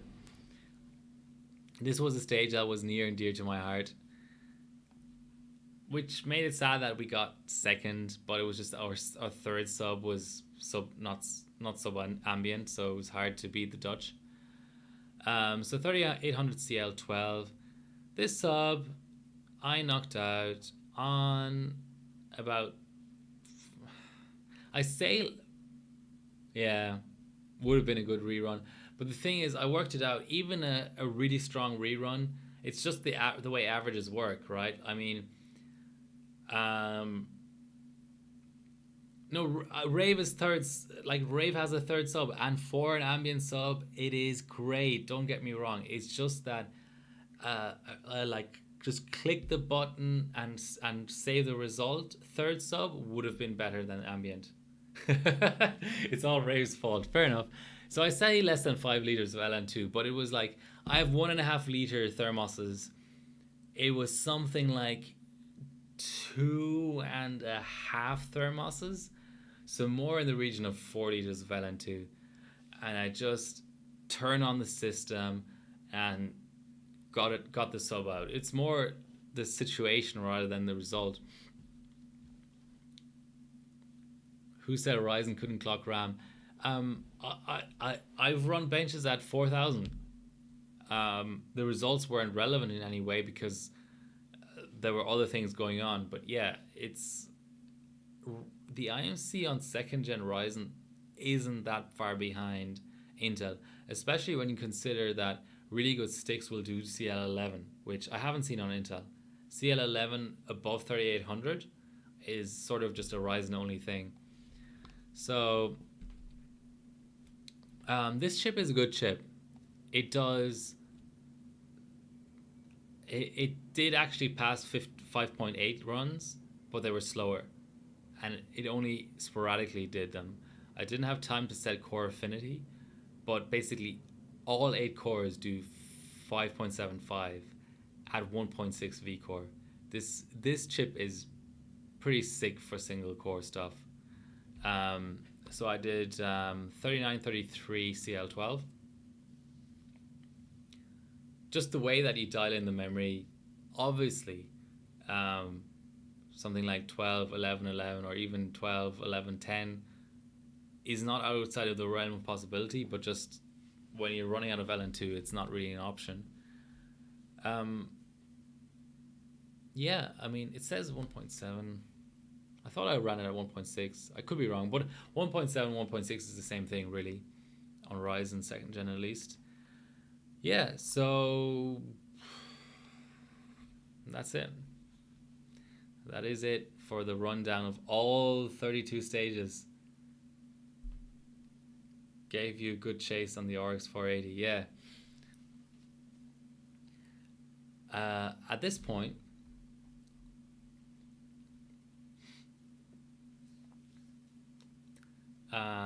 yeah, I will attempt to boot the system again after all of that. Hopefully my, SSD will cooperate now.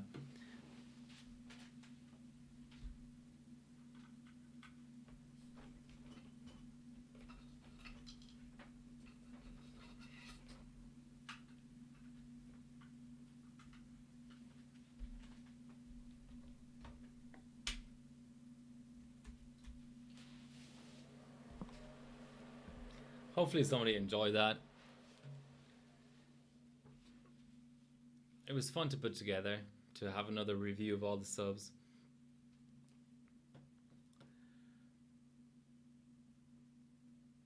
Alright, system, just let me boot the XP I actually installed. Oh, here we go. Now to find a way to clock the chip without corrupting the OS.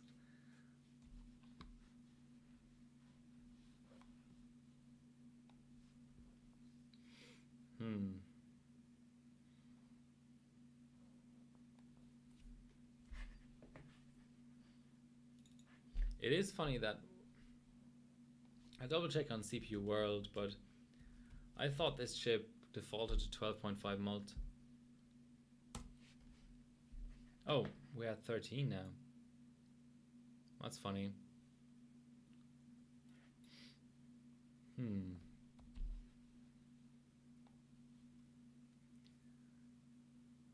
Yeah, it had issues booting 12.5 earlier. Shut up. Okay, chat. Has anyone in chat besides Bilco, because that's unfair. You work for AMD, but has anyone in chat actually ever even touched or booted a Phenom first gen? Because my bet would be no. All right, let's go one setting at a time.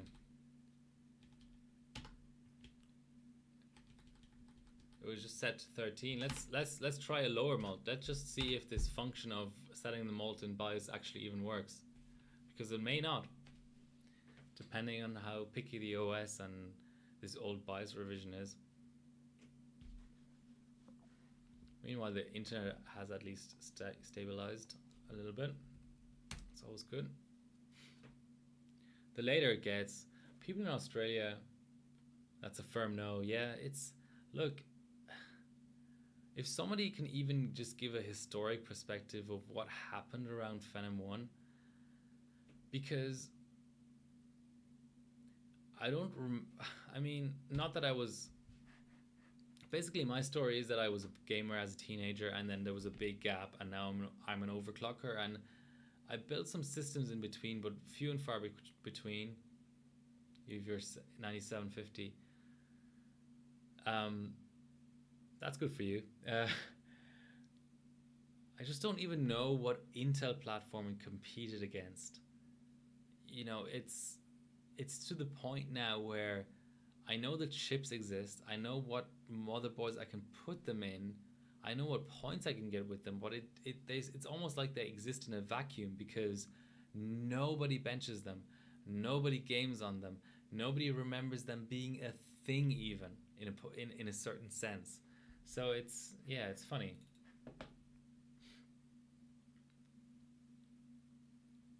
So I set it to 12.5, but it's still giving me a 13 mult. Core 2 quad. Well, they probably had a pretty bad time trying to compete there. So that didn't apply. Is this, maybe this chip is just straight up locked to 13 mult no matter what. Even though it's a black edition, it wouldn't surprise me.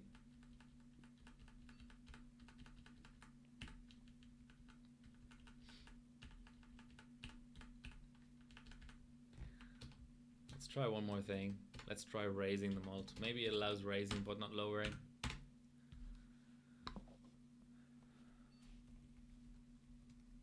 I'm going to look up. The funny thing is there are quite a few results with it. There's quite some higher points to be gained.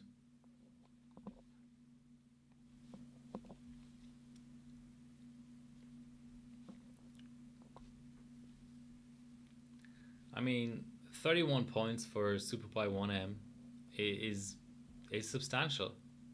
64 results.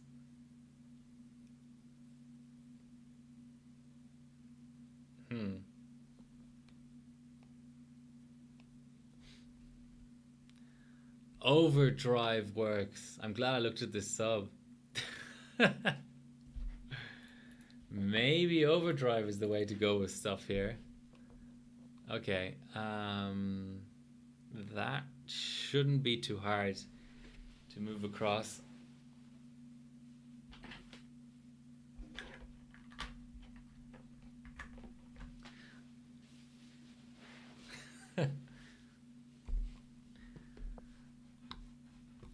All right. I wish somebody would make a compatibility matrix of all in-OS overclocking tools. Memset, overdrive, you know, all that. It's so required. It's such a thing. It's such a necessary thing.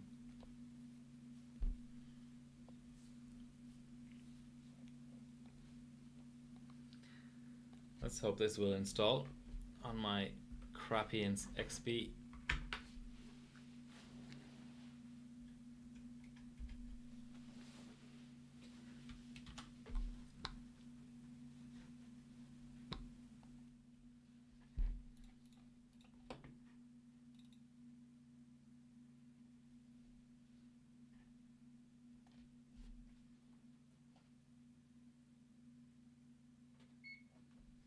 Gonna lower my chiller temp a little bit to 18.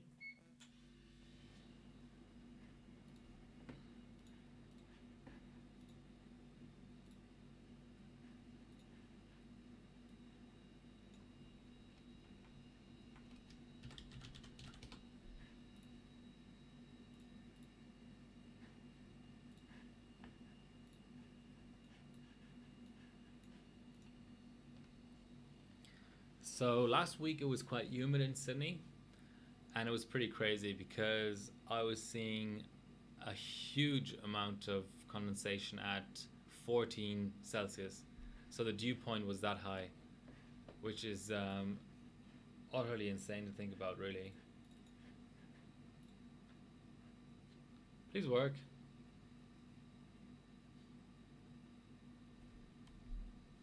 There we go. Nice. I'm very, very pleasantly surprised. Okay.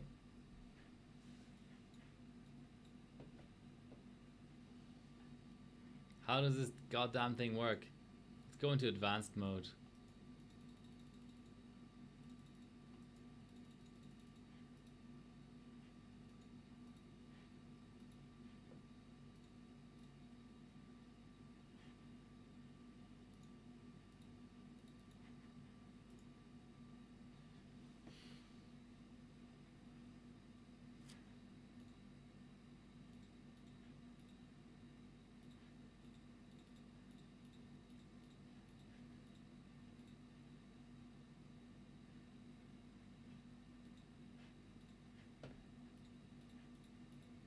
Even has a benchmark in here.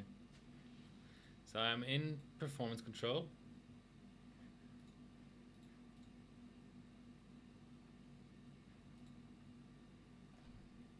But there should be a clock / voltage selection. And I am not seeing that.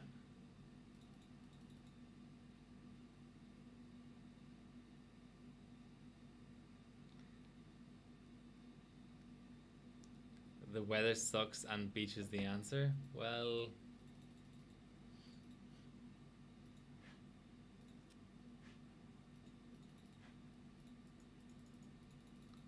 I'm both attempting to right click and left click the green button and it doesn't do anything.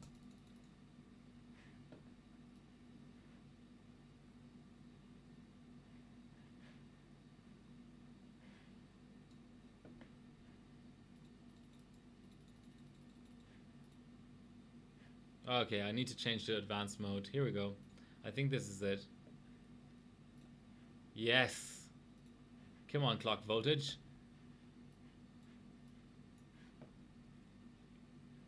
Okay, let's try half a mult.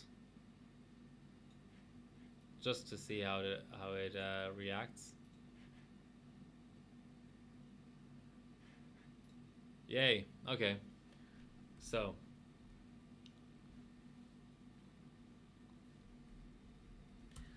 Let's have a look what we sort of aim to hit. Well, let's see what this guy's doing, basically. So he's at 10 mult, but lots of bus speed. He's only at 2790. What the hell? Okay, I think.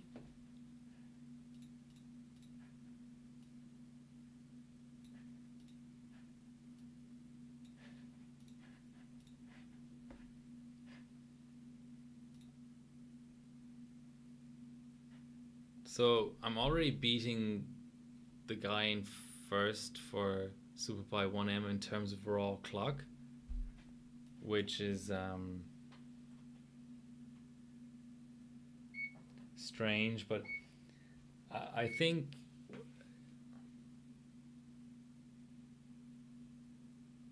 okay. Yeah, okay, makes sense. Obviously RAM, like I don't know what the memory straps are like on this platform. Maybe the memory straps are so low that you go to 10 mult just to be able to BCLK like like crazy. So all my cores are 2800. What is, I think I saw validations here at like 4 gigahertz or something. Yeah, it's a deceiving CPU Z. What else is new? Yeah, there's a 4.2 gigahertz. Okay, so validation wise, I'm way off, but I just want to have a look what SuperPi looks like. Just, I mean, I just want to just get a sense for what's going on.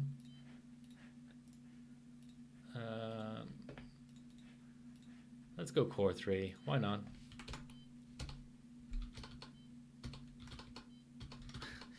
Loving the internal speaker.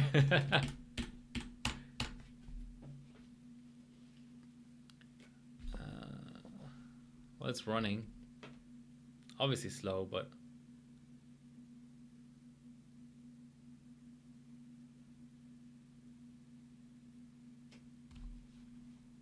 sorry, I forgot to switch the view.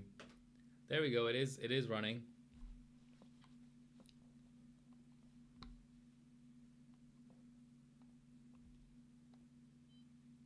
So about twice, like 10 seconds behind the pace. That's completely fine for auto memory. I didn't expect anything else. Don't even make the top 50. But let's just explore what we can do with the core on auto volts. I don't have drivers installed, which is a bit of a problem. Some may run out of space.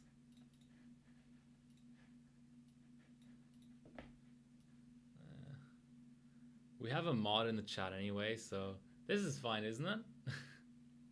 Lardy? This is still legal. It's all live streamed anyway. There's no place to hide.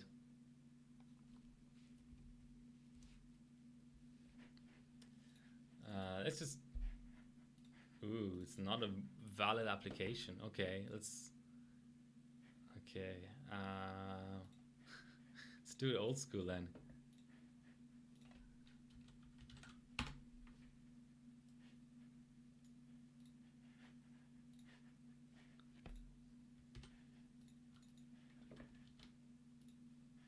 Let's grab a fresh copy of the capture utility. Sometimes it just gets corrupted for some reason. No, doesn't like it.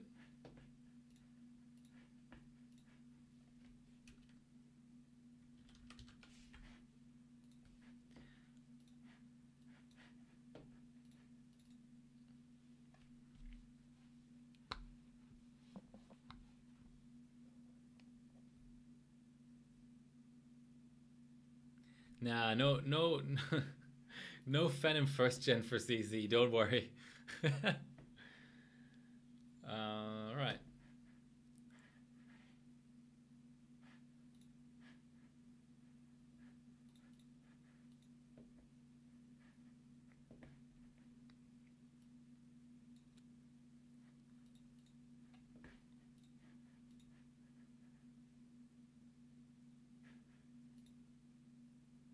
Okay, 15 mult is a go.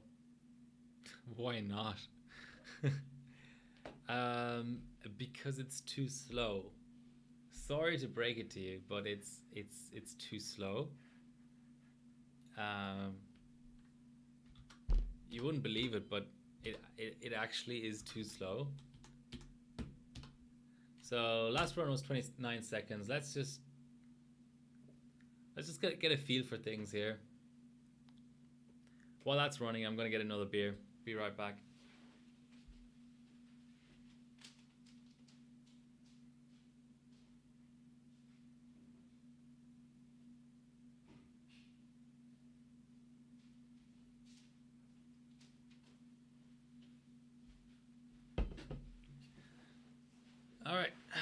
3 seconds less.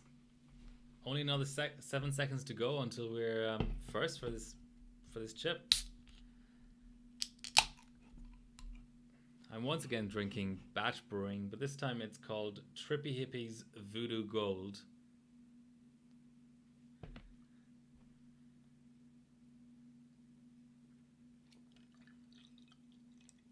That would be an interesting challenge to sort of turn Country Cup on its head, look at the stages, see how many subs are required, and then pick out, let's say there's 6 subs, pick out the 6 worst platforms you could pick. So, okay, so AMD SuperPi, right? 6 best platforms. I don't think it's a massive, you know, secret that it's going to be AMD, AM4, TR4, AM3 Plus, AM3, FM2 Plus, and FM2. Why not pick, you know, 8086, Socket A, 754, and 3 other platforms that are shit slow, like AM1, FM1, I don't know. That'd be fun. And then try and max those platforms. Ain't gonna happen though.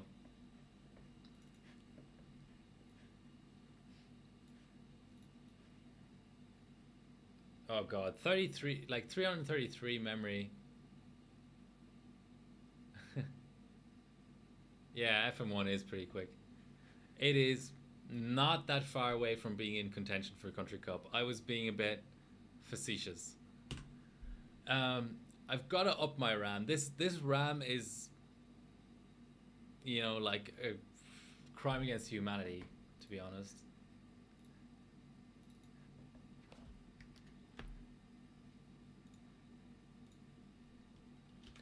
First time I get a blue screen, I'm upping my RAM. I mean, 33, like that's, yeah, that's DR1 territory, really. But I'm just curious to see what we can do with this water temp at stock volts.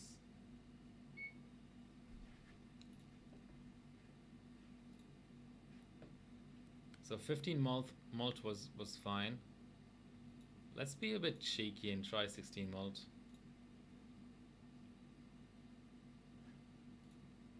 Okay, 3.2. That's worth a validation. Oh, it crashed. Yep. Okay.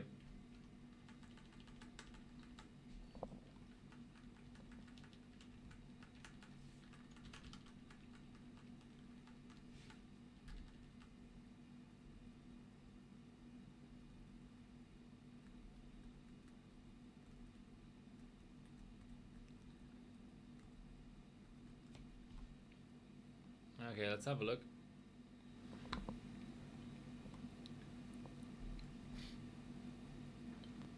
Is this the platform record? I assume it is. 3.8 is pretty solid. Okay, let's dial in our memory just a tiny little bit, just to be a little bit less embarrassed about things. I can keep the mult on auto because it's not going anywhere anyway.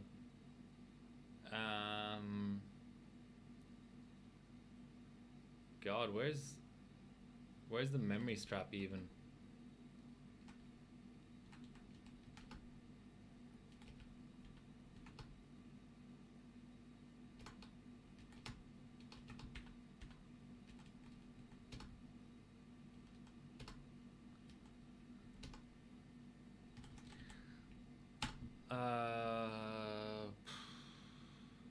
Let's try that. I don't think it should need more than default volts for that. I'm giving it auto timings. These sticks are pre-bend, so let's do it. It is kind of boot looping a bit though.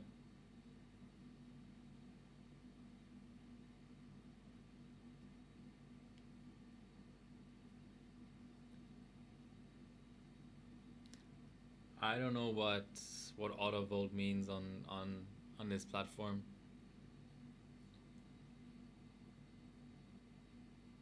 It should give me an overclocking failed, and then I can probably bump up the volts.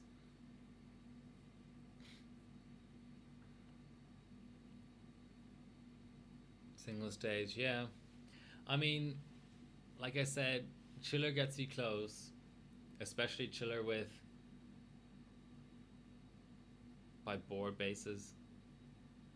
Yeah, the auto volts are. Usually is. Hmm.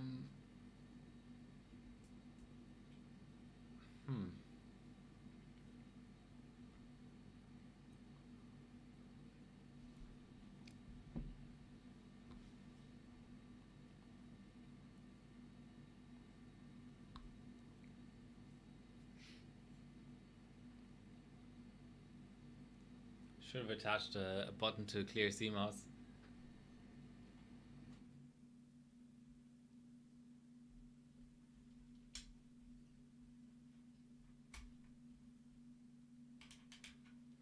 But pulling the battery also works.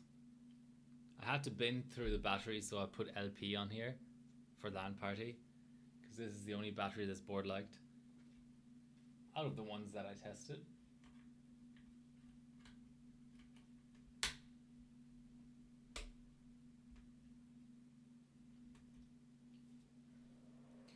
There we go. Yay.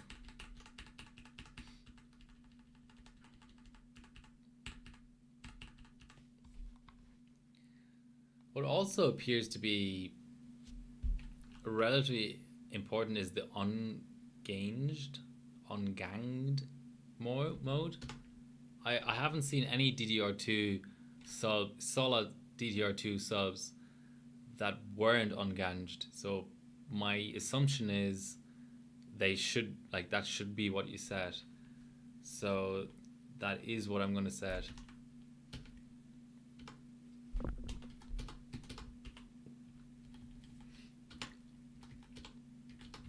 Okay, let's go DR 800. That's already a massive improvement over 667.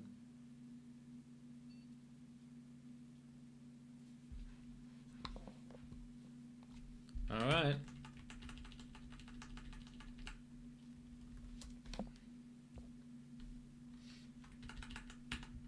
Let me into BIOS, mate.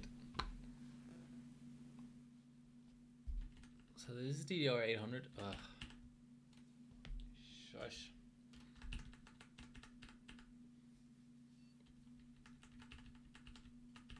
I have a fan on there, so DDR2 probably going to set 2.3 volts. Shush. You're so unfair. I'm just trying my best here, really. I don't really have such a thing. Oh, I do have profiles.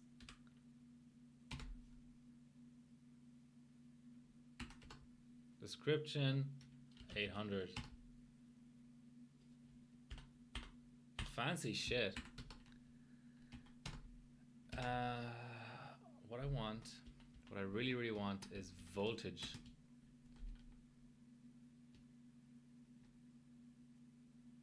So it's setting voltage to 2 volts, which seems low for DDR2.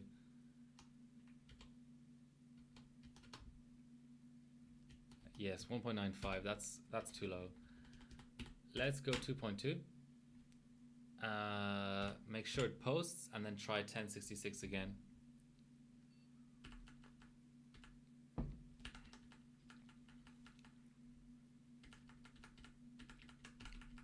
Okay, that seems fine.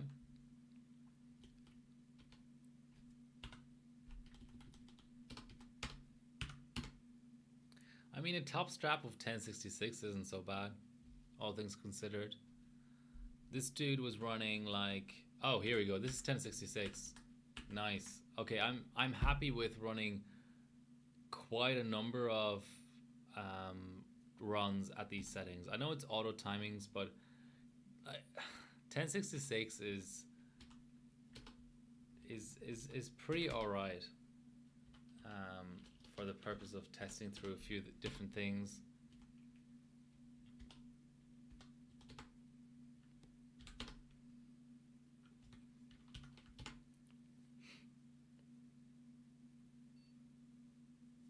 I have a fan on there.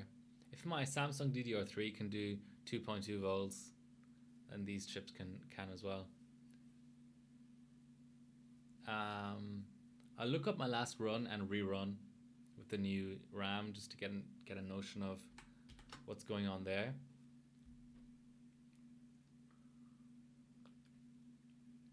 Nice. I'm already pleasantly surprised with how easy-ish this platform is.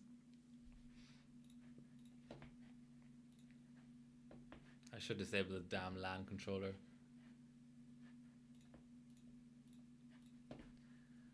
Alright, let's just... I should get CPU tweaker installed, to be honest, but let's just have a look here. So we have our 1066 CL4 with... Obviously the other timings lose as fuck, but that's all good. That's not, you know... It's not the end of the world.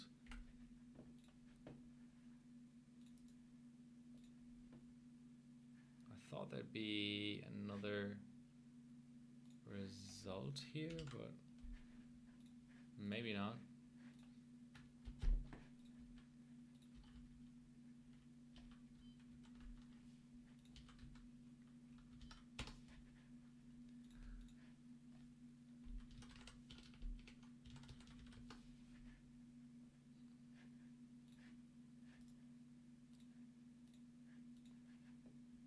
Yeah, there really isn't, unless it's saved in documents or something.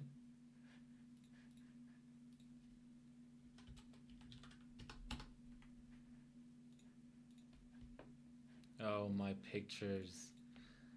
That's a sneaky place to put stuff. Where's my pictures? I love XP sometimes. Okay, so our 26-second result was at the 15 mult. Let's just completely rerun that.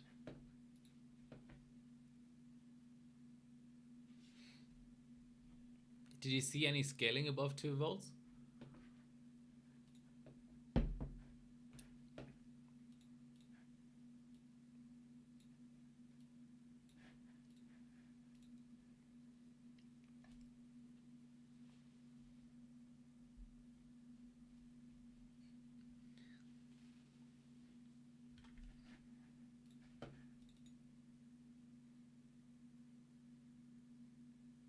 We're just running a random IC then. Okay, that's all applied. I'm just curious to see whether overdrive does anything at all in terms of BCLK. It does have voltage control, which is very, very nice. But BCLK seems to be a bias thing. That's fine. I can certainly work with that.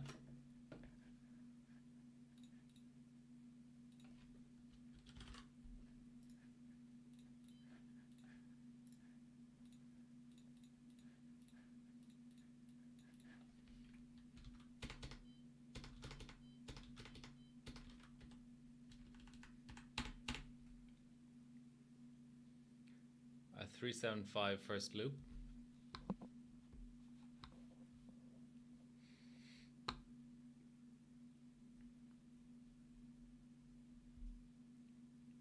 So we had a 26 overall result. Now we're looking at a 34. What's going on here?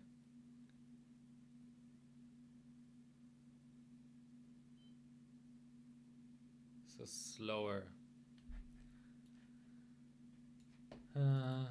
Okay, we will have to set timings because it's auto timing them lower or higher rather, depending on how you look at it. Come on, second CPU Z, you can do it. It's not that hard.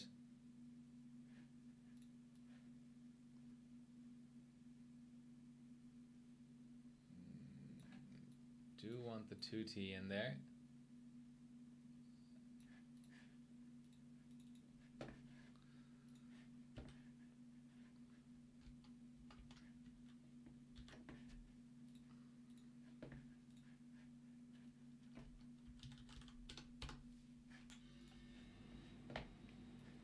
Okay, so we had 466, 24, 33 to T.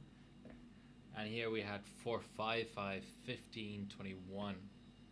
455, 15, 21. Let's just try that. Let's just try and get that running. 455, 15, 21.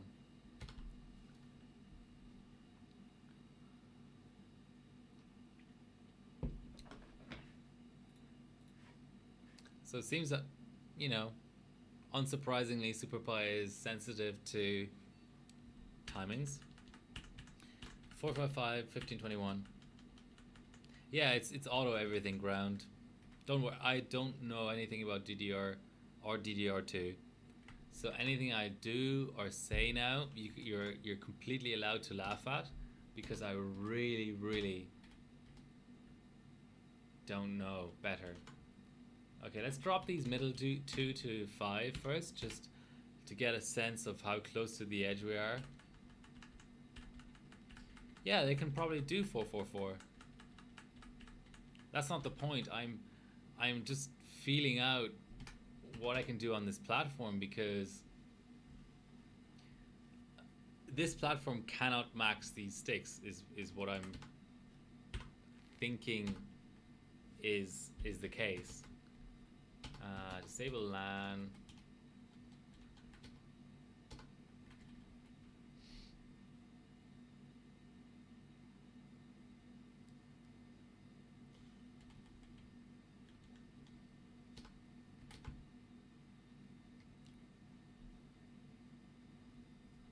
$33 is quite high. Let's go 21 here.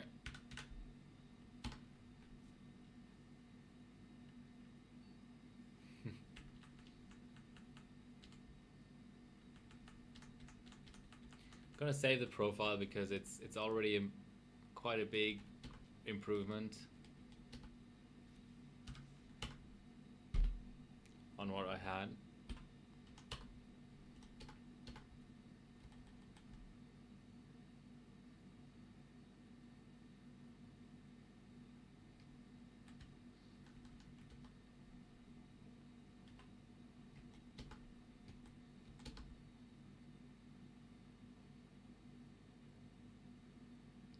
RAS comes before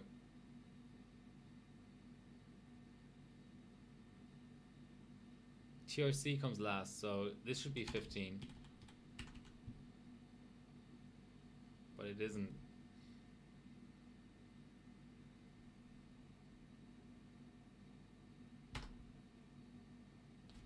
Alright, let's try 16 then.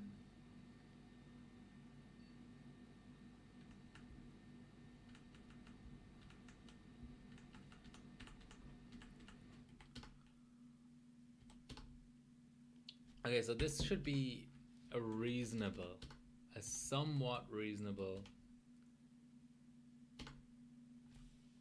profile. However, I'm gonna try flat 4 for everything.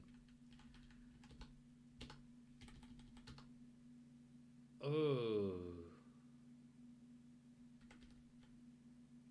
the board won't allow 4 on the middle timings.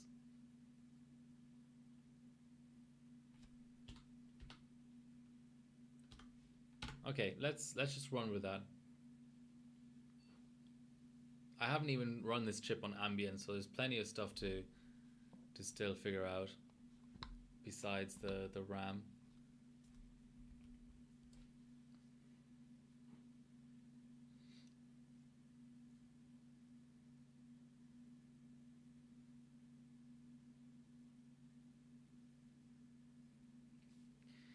I'm glad I got the system running.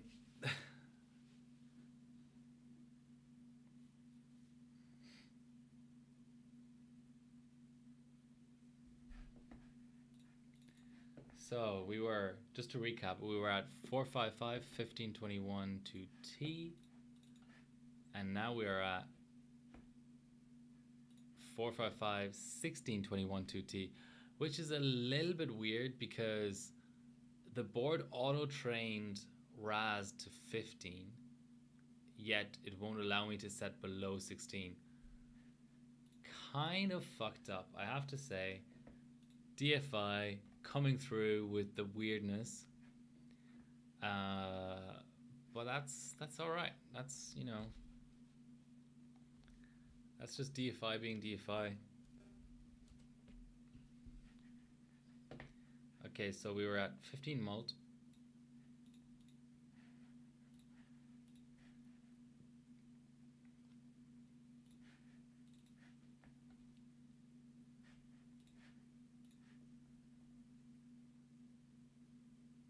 It's all good.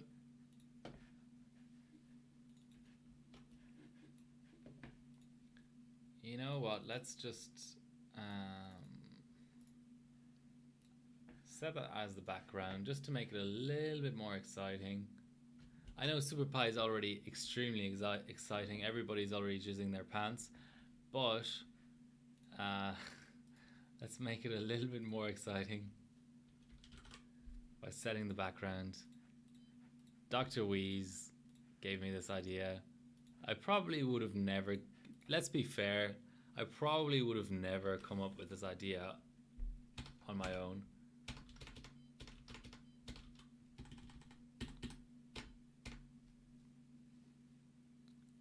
Okay, here we start to see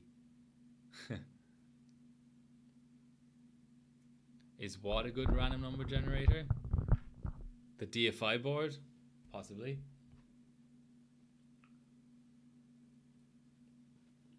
Oh, we're slowing down. Should have killed Explorer, I guess. Let's rerun that with Explorer killed.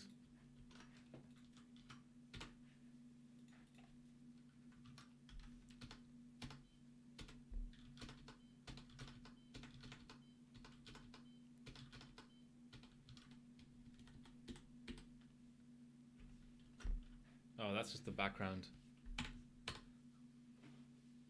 Okay, slower first loop. Oh, that's horrendous. What is going on?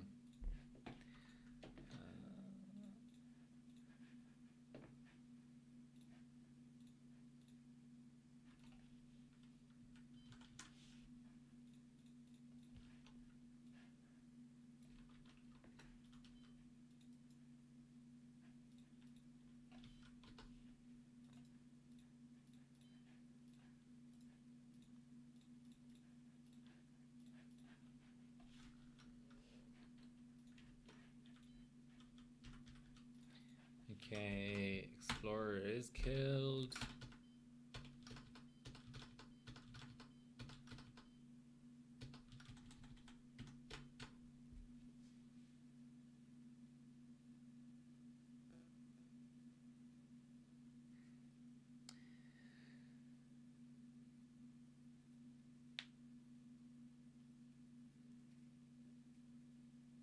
Not really sure what's going on. Let's set max mem and reboot.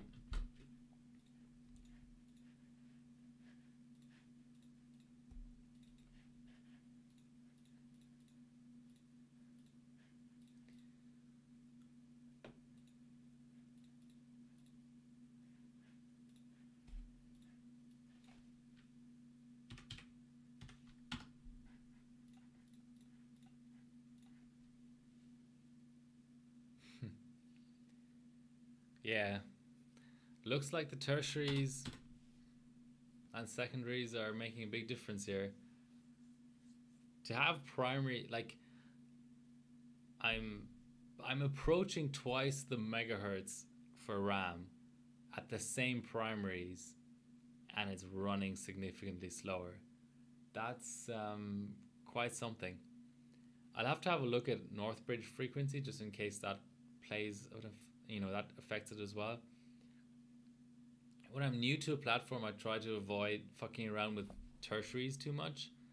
But if tertiaries have such a big effect even on 1M, where 1M is the more sane of the super pies, that's quite something.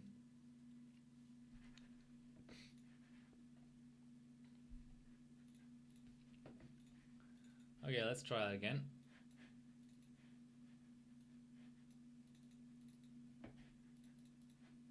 I'm so glad that overdrive works. That's amazing.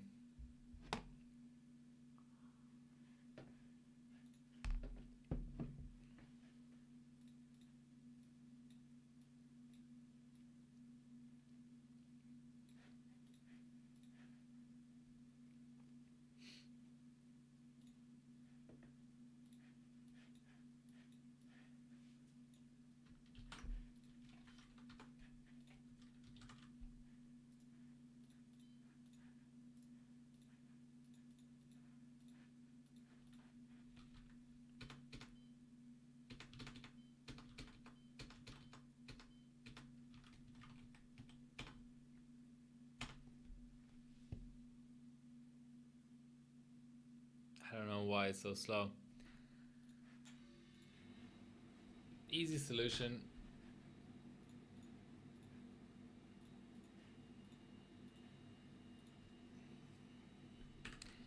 Time to train up the tertiaries a little bit.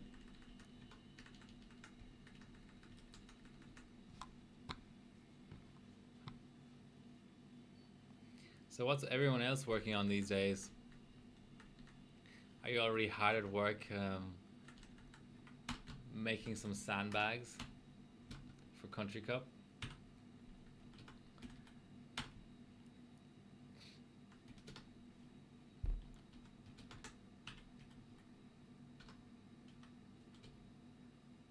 I mean, TRC could go lower.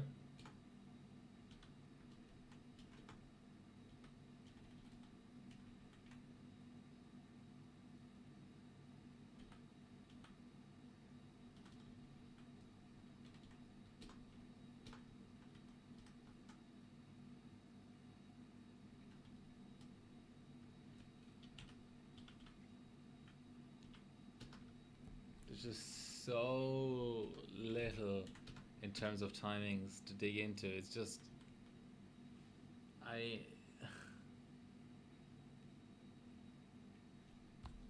there really is nothing there.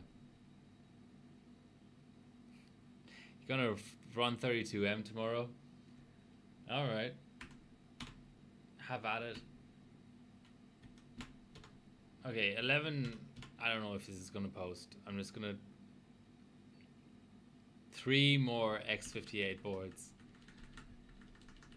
So the other TRFCs, I assume you want to minimize. Like, these are already minimized, but let's just lock them in.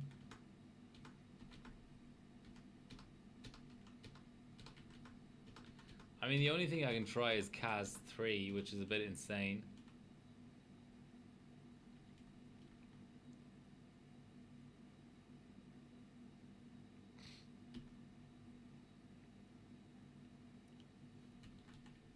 Maybe I need to enable these weird performance modes.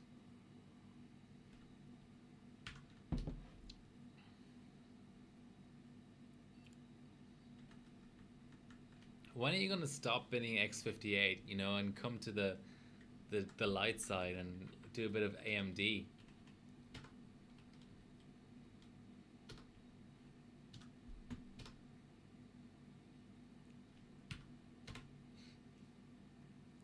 $300 BCLK. Maybe it's literally impossible to get 300 BCLK. Have you ever thought about that possibility? Okay, let's just try and get a bit of BCLK. You haven't thought about the possibility, or you don't think it's possible?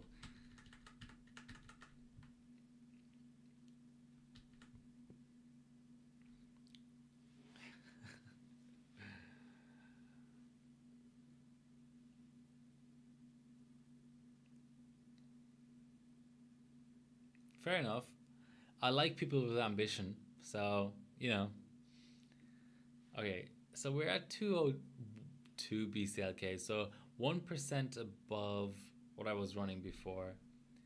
Um, However, I did reduce TRC. So I wonder what effect that will have. Again, I know nothing about this platform, so I'm just trying to feel it out a bit. Let's see what's going on here. I could always W prime, but that's, that's a dirty benchmark. Let's put it this way.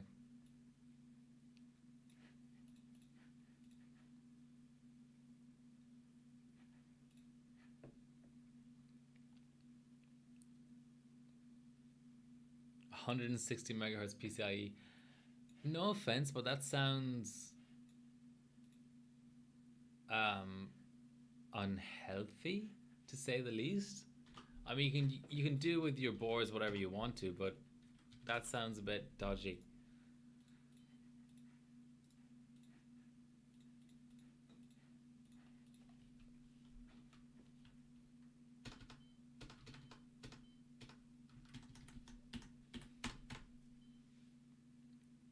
Ah, well, that's interesting. Why did you get rid of an UD7? UD7s are good.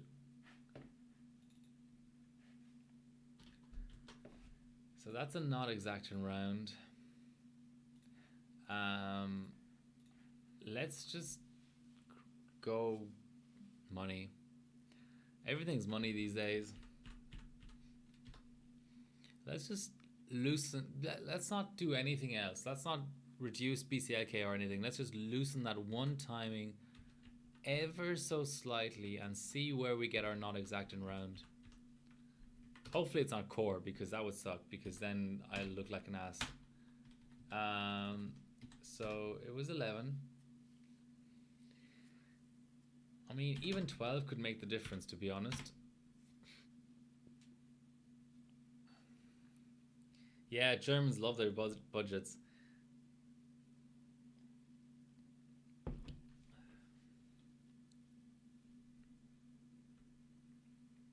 So, that was a joke, by the way.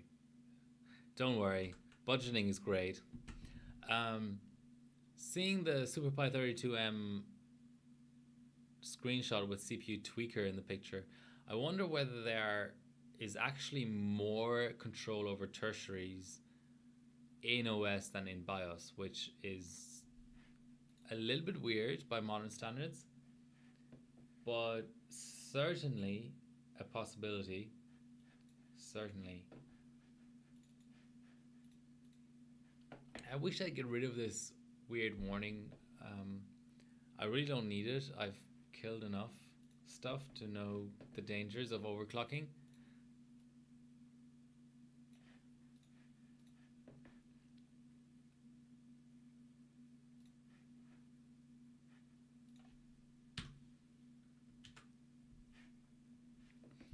I hate how Explorer crashes on this install.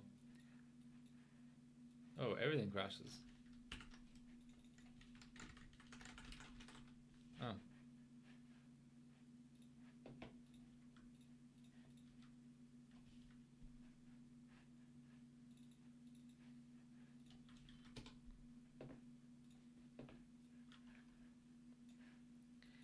So we've got our memory loosened out just that tiny little bit.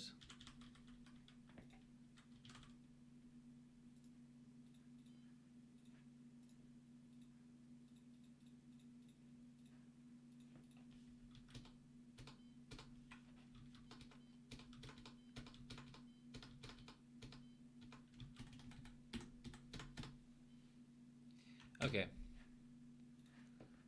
Let's just make sure it's not the core by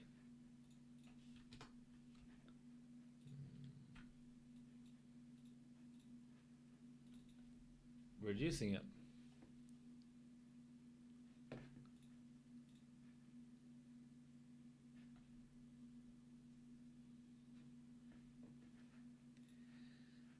Now, how much should we reduce it by? Let's actually reduce it a lot.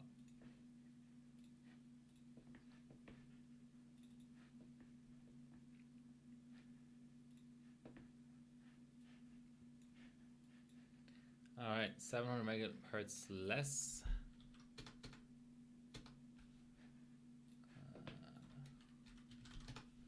It's gonna relaunch in case it was a dirty, yeah, it was a dirty instance of SuperPi.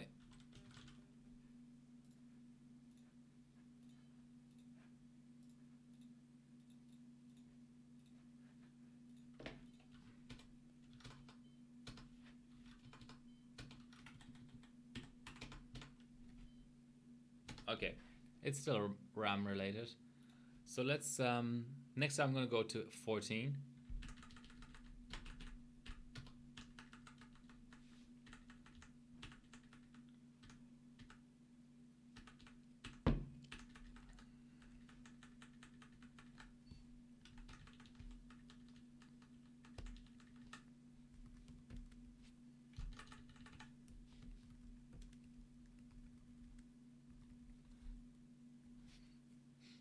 Okay.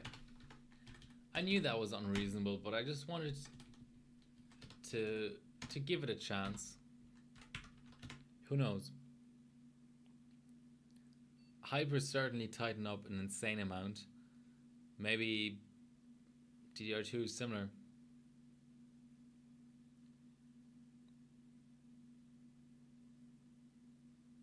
I'm just looking at the SuperPi 32M.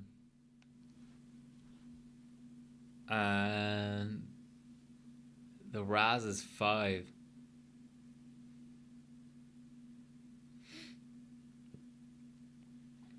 Maybe that took a lot of tweaking though.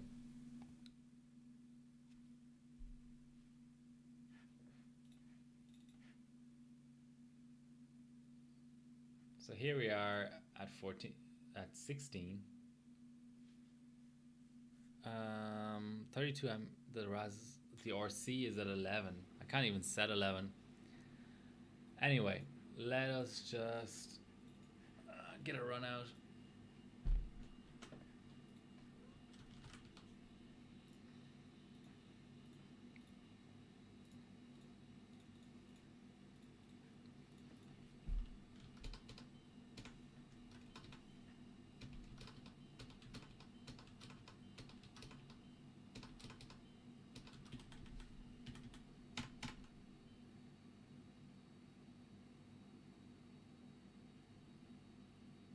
Interesting.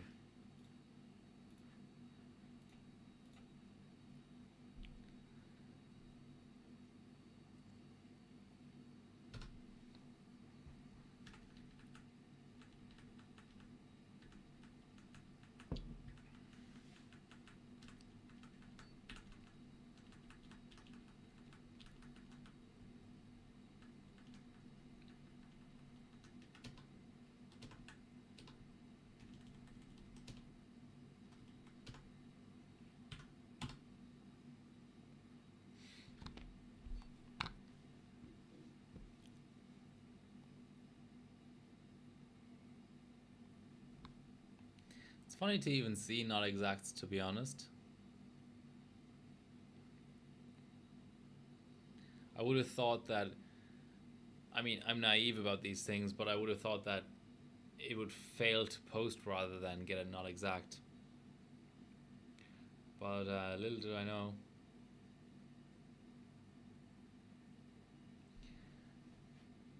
Oof. Funny that looser timings give you a blue screen.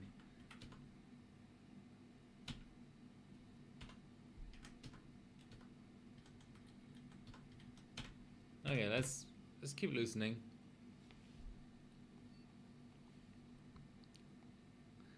So slight change in temp, yeah. At these volts, that's definitely a possibility. I mean, I do have a fan on there, and I'm just, yeah.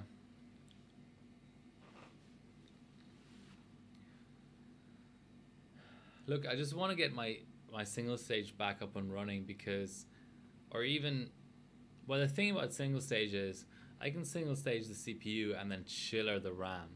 I don't have blocks for the RAM, but I do like the idea. RAM is so hard to get right anyway that I really like the idea of water blocks on the RAM and a very tight temp control on the RAM. Yeah. Oh, that's a good idea. You know, chill it down to maybe even like just above the dew point, like 15 degrees Celsius, and just never budge from there. But I've considered even doing that with B-die because I've heard quite a few different things about um, how much temp control you need for B-die for 32M on Intel to be able to get a good score out. And it seems as if, you know, LN2 pod for Zorching or water block is the way to go.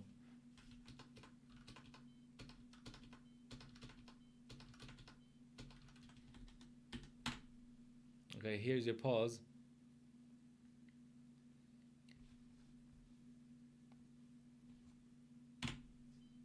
Nope.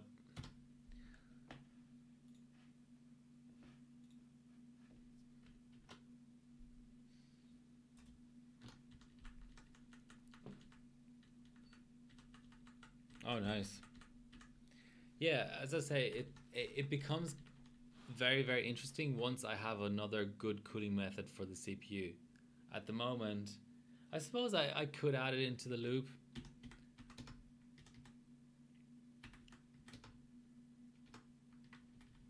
Well, let's put it this way. Let's see if I can still run 21. Maybe there's just a fundamental issue with something else in here.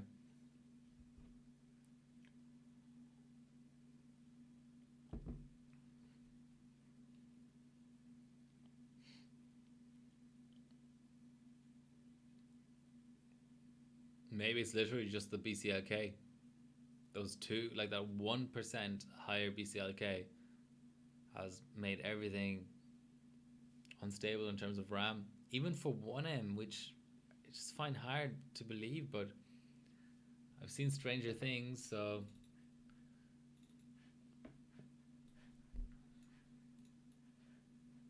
So here we are, we literally have the same timings except the 16, which maybe I need memset for.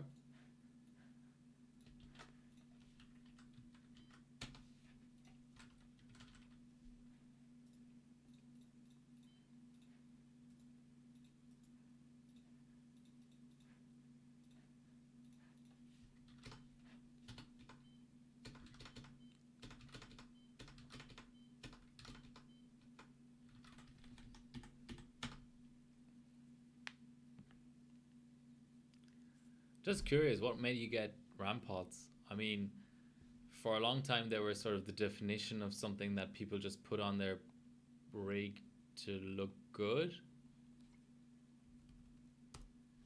Was it a specific build? No, it's the BCLK. It has to be. That's the only other thing I changed.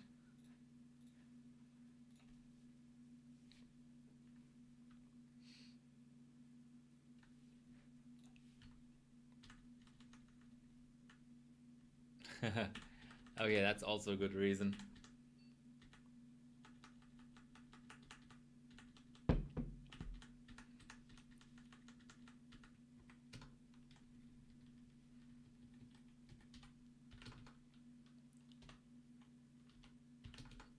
I like the fact that the max here is 700.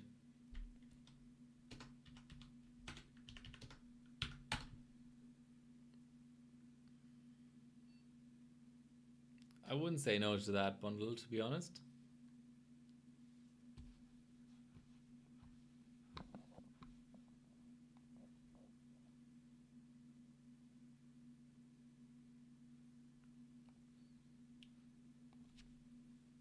So I think this may be my first stream under the science and technology subcategory in Twitch. curious to see what the differences are. I think Bill's out streams under creative or talk show. I mean, you can't argue with that. You forgot the board.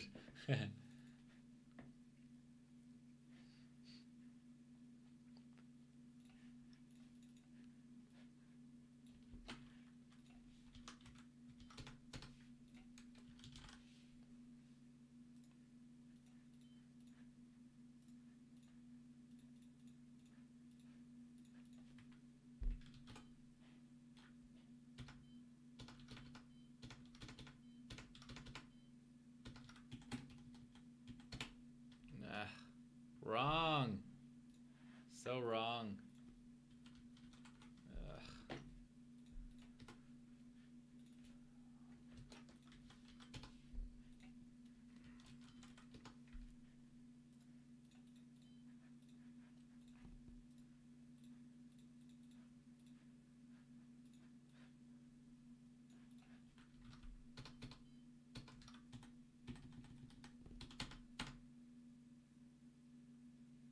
Okay, so it was the BCLK.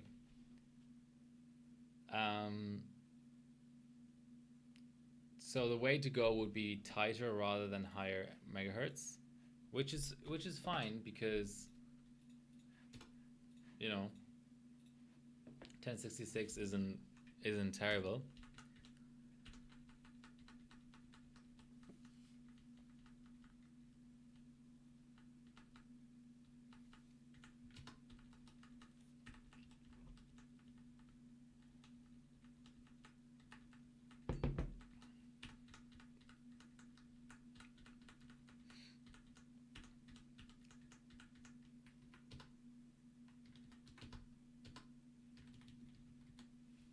Okay, let's go back down to 11 TRFC.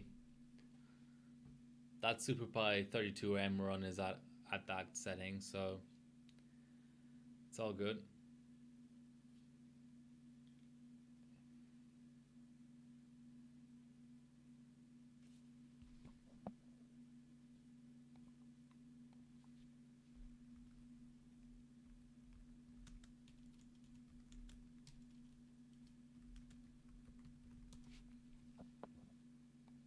I'm downloading CPU Tweaker meanwhile.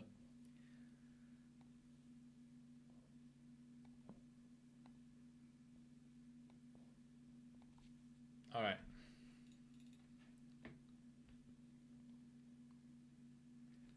So here we are, Mind, well, according to BIOS at least, Mind TRAS and Mind TRC, and everything else the same as before. Let's do a stock run quickly.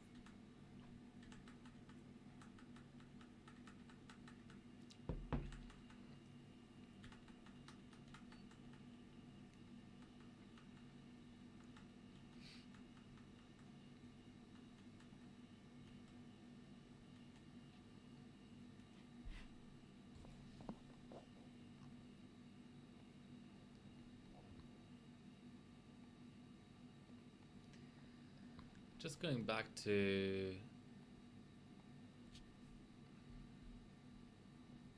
that 1M run that had overdrive in the actual screenshot. Just having a look to see. Of course, he covered over the other voltages.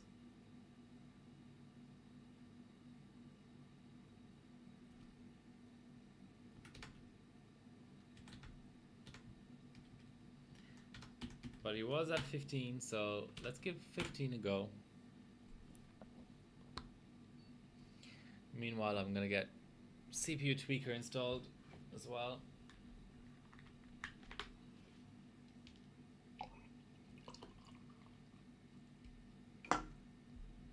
Cheers.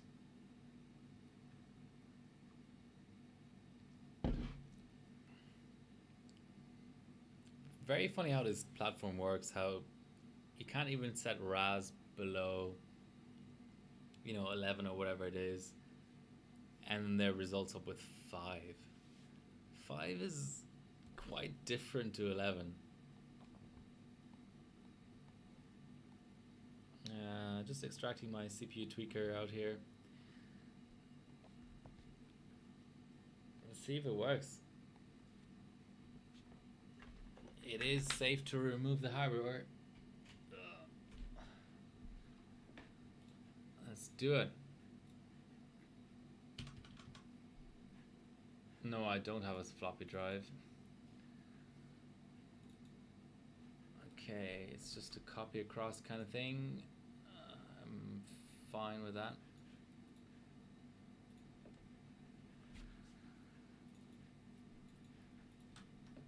Oops.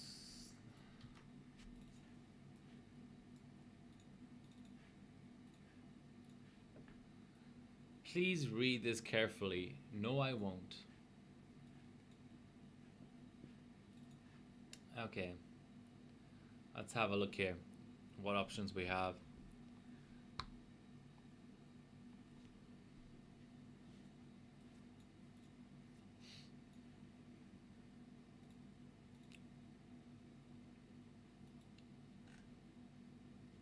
So it does allow me to set RAS a little bit lower. That is certainly appreciated. It quits out CPU Z, but that's fine. We can just relaunch it. That is appreciated.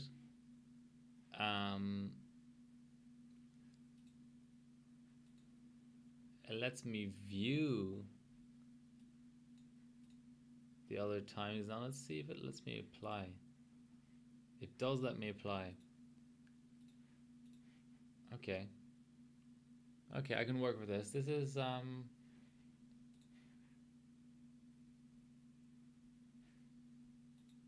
still don't know how this guy got 5 RAS though. Maybe that's just a display bug or something. There's no way of knowing anymore really.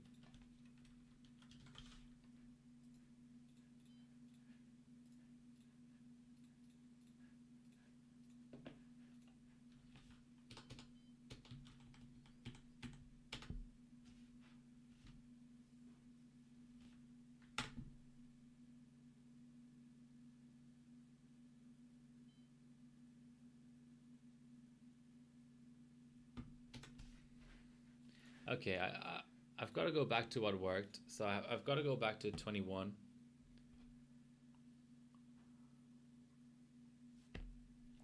I just don't know this kit well enough. It seems lame and loose, but to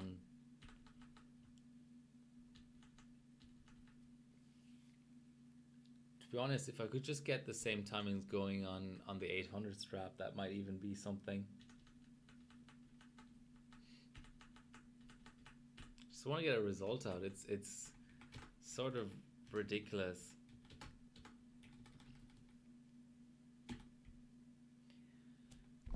Okay, which timing was it again?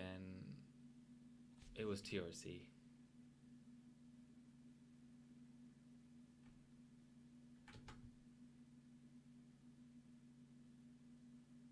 Maybe this bank to bank is actually giving me issues.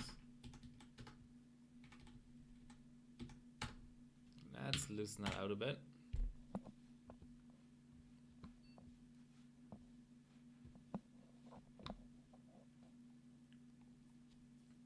Yeah, I'd like to hear people's opinions on what is actually a more appropriate category, science and technology or talk show, because it's kind of both. So the question would be, what is an appropriate category? And also the other question would be, which is more likely to get people to watch?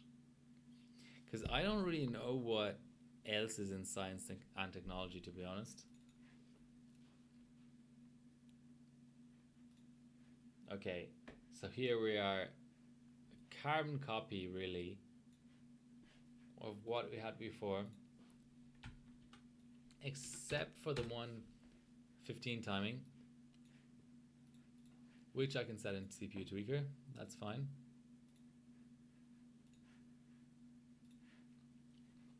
Now it really is a carbon copy. We just need a valid run.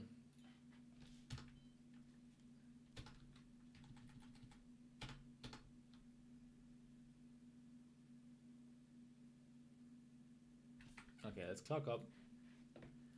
Let's not fuck around. Let us clock up. We're not getting any younger out here.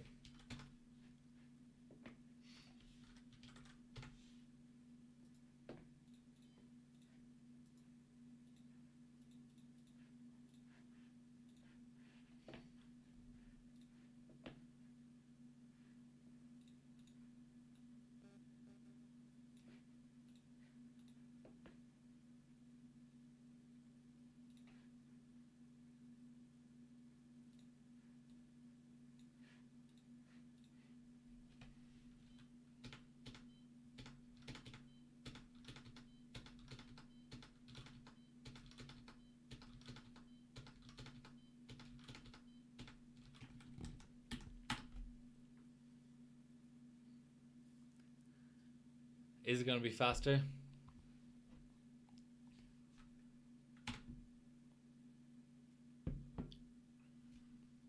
Horrendously slower.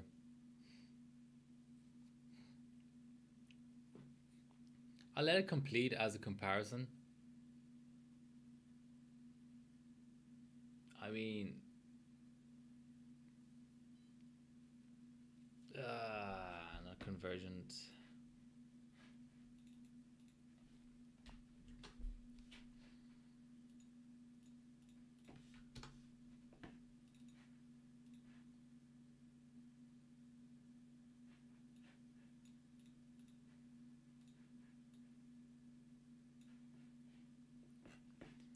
Okay, let's just go down one strap.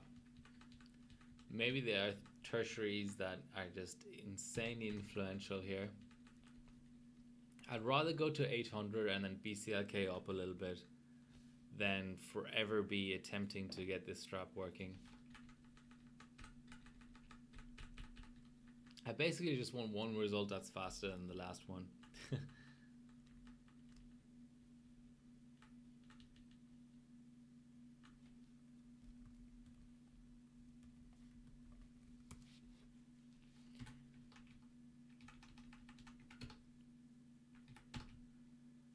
Okay. What's ungaged versus gauged, by the way? May that be making the difference?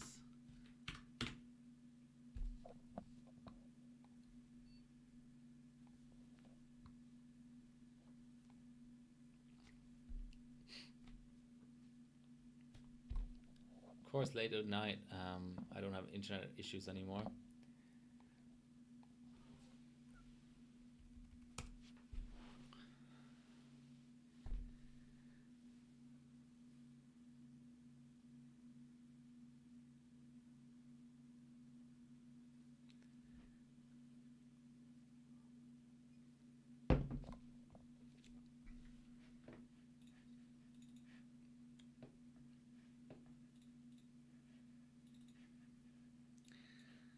Let us once again use CPU tweak to get our timing back down. Oh, TRAS is displaying as 4. Maybe CPU Z is just full of shit on this platform, to be honest. It's starting to look like that.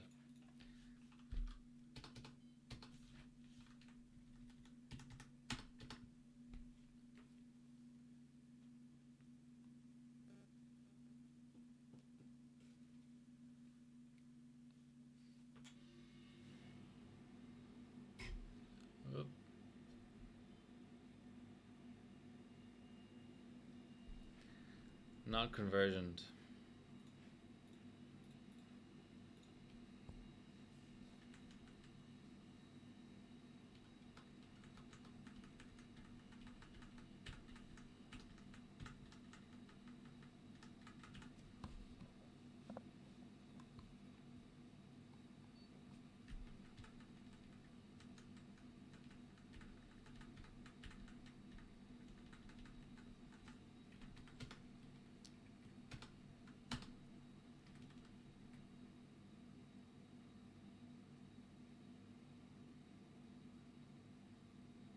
See, I didn't set these timings.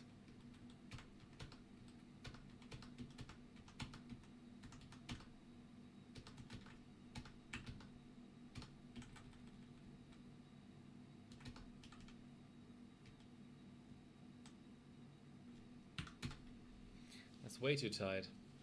These straps are hideous. Like, you basically, anytime you change the strap, you've got to look at all the timings. It'll train and post them, but I don't think they're benchable from what I can see.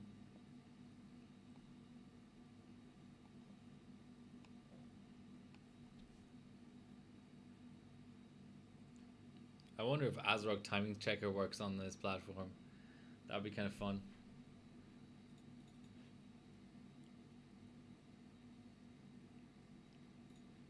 Four, 11, 21. That's reasonable.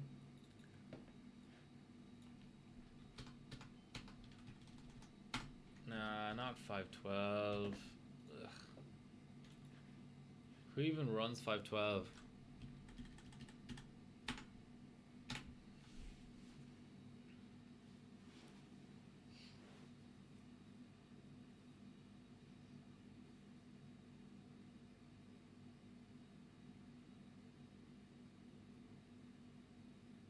Okay, I'm happy with that.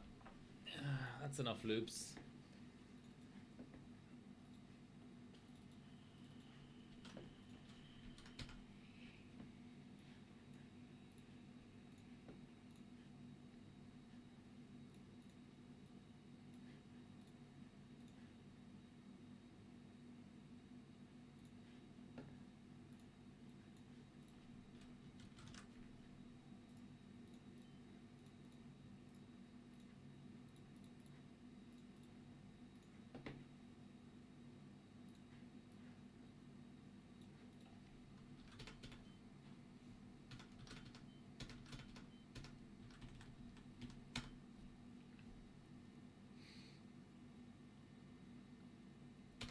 Just be quicker for a change.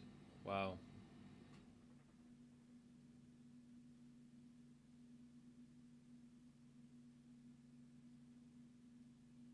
That isn't even remotely close.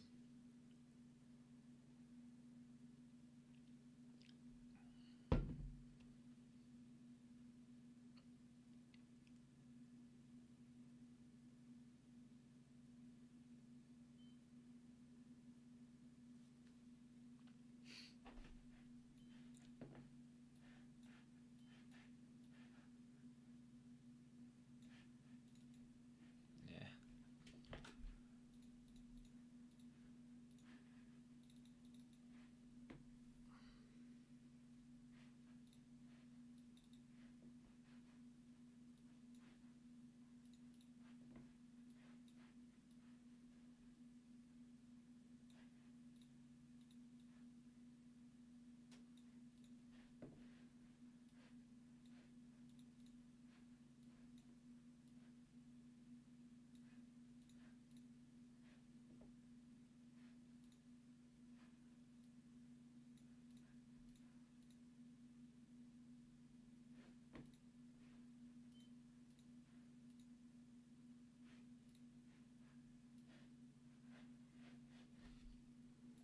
Weird display errors there.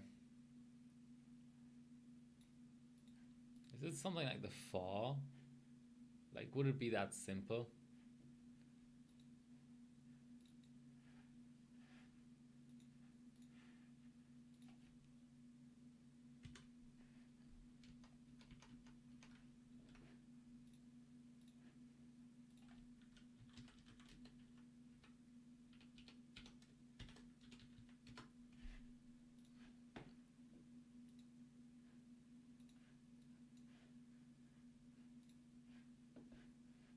Problem with memstat is there's no other way of checking it. Like, it will tell you it applies something, but what way do you have of knowing that it's actually applied?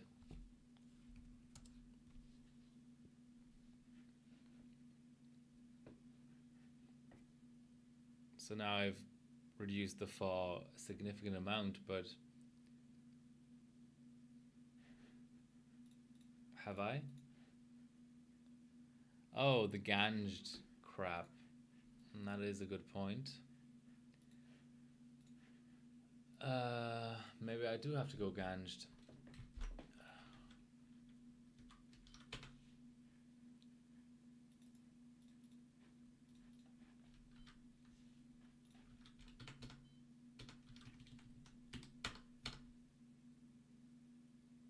No, that's garbage.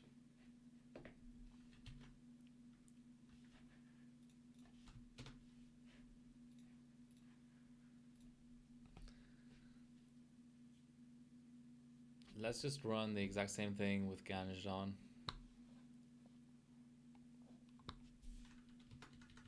It's harder to train the top memory mult, but maybe we don't need that. Maybe we just need the middle memory mult.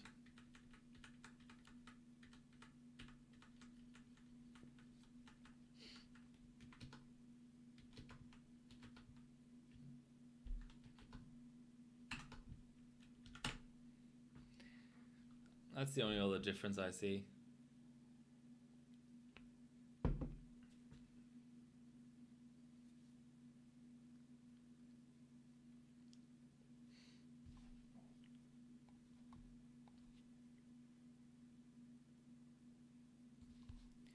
Just want to get one score out.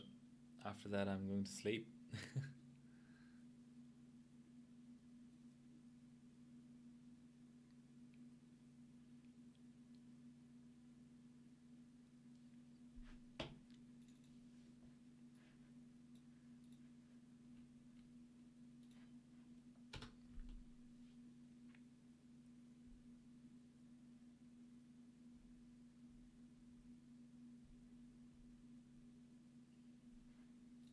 Oh, that looks like it's gonna pass.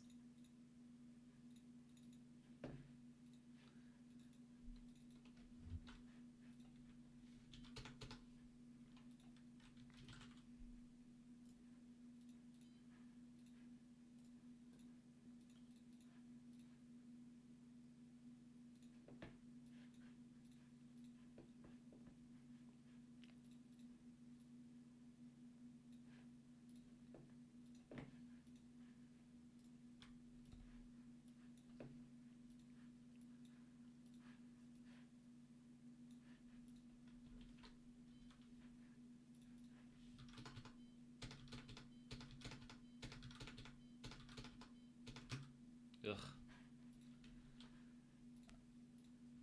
That was a bad misclick if I ever saw one.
The funny thing will be, if I drop the mult down to where it was, will I still have the same quote-unquote efficiency?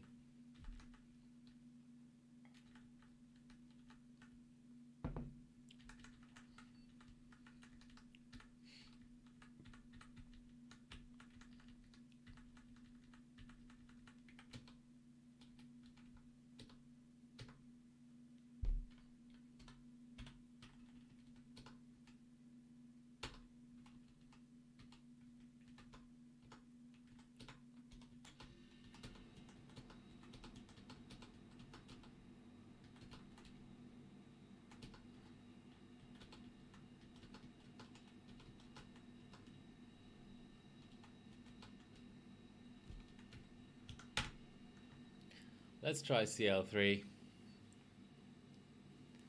What's the worst that could happen? Even slower Super Pi, I suppose.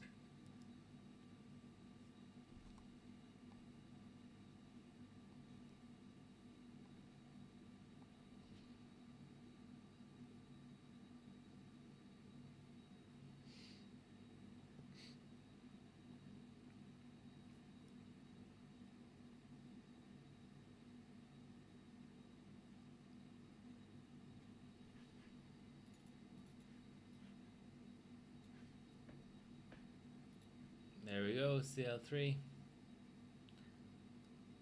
Every time is the same or faster.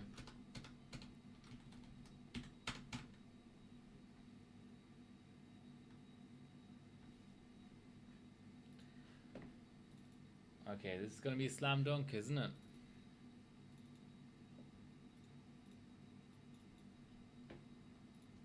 Clearly got better timings than before.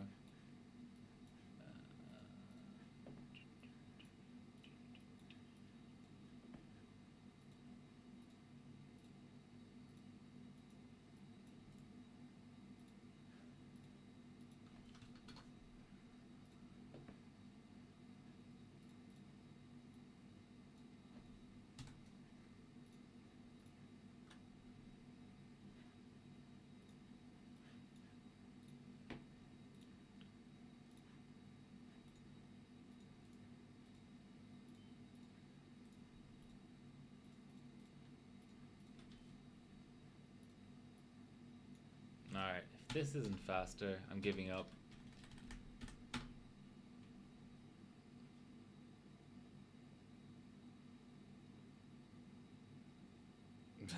It is a D5 board. Yes, I agree. Come on. Can't be serious. You literally cannot be serious.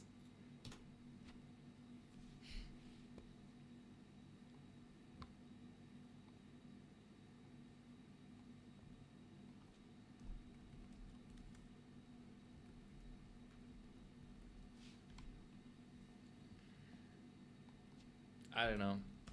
I am tempted to give up.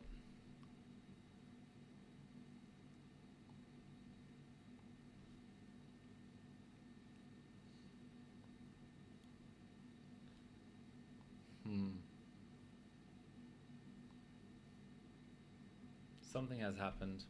I mean, I did set max mem.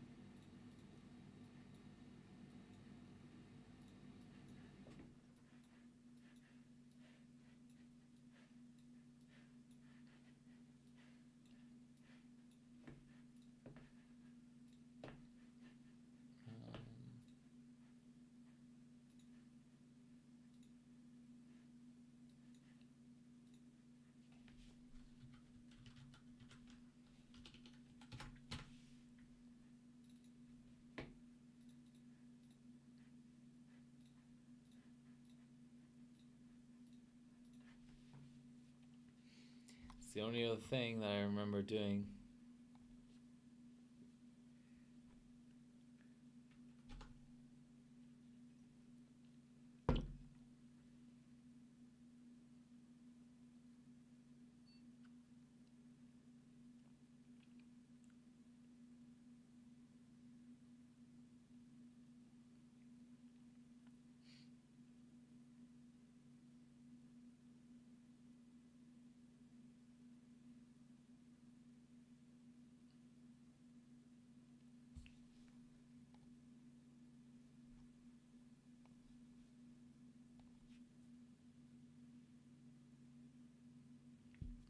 All right, here we go. Potentially the last run of the night.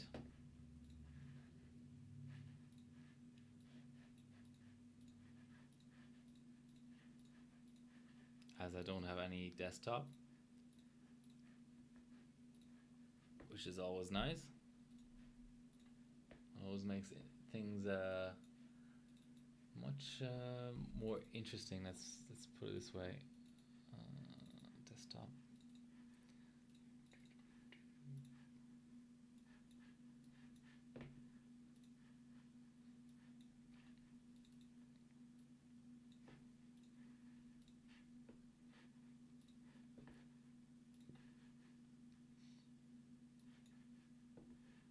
Okay, that's applied.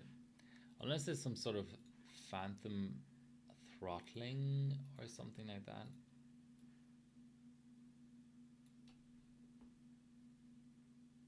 Okay.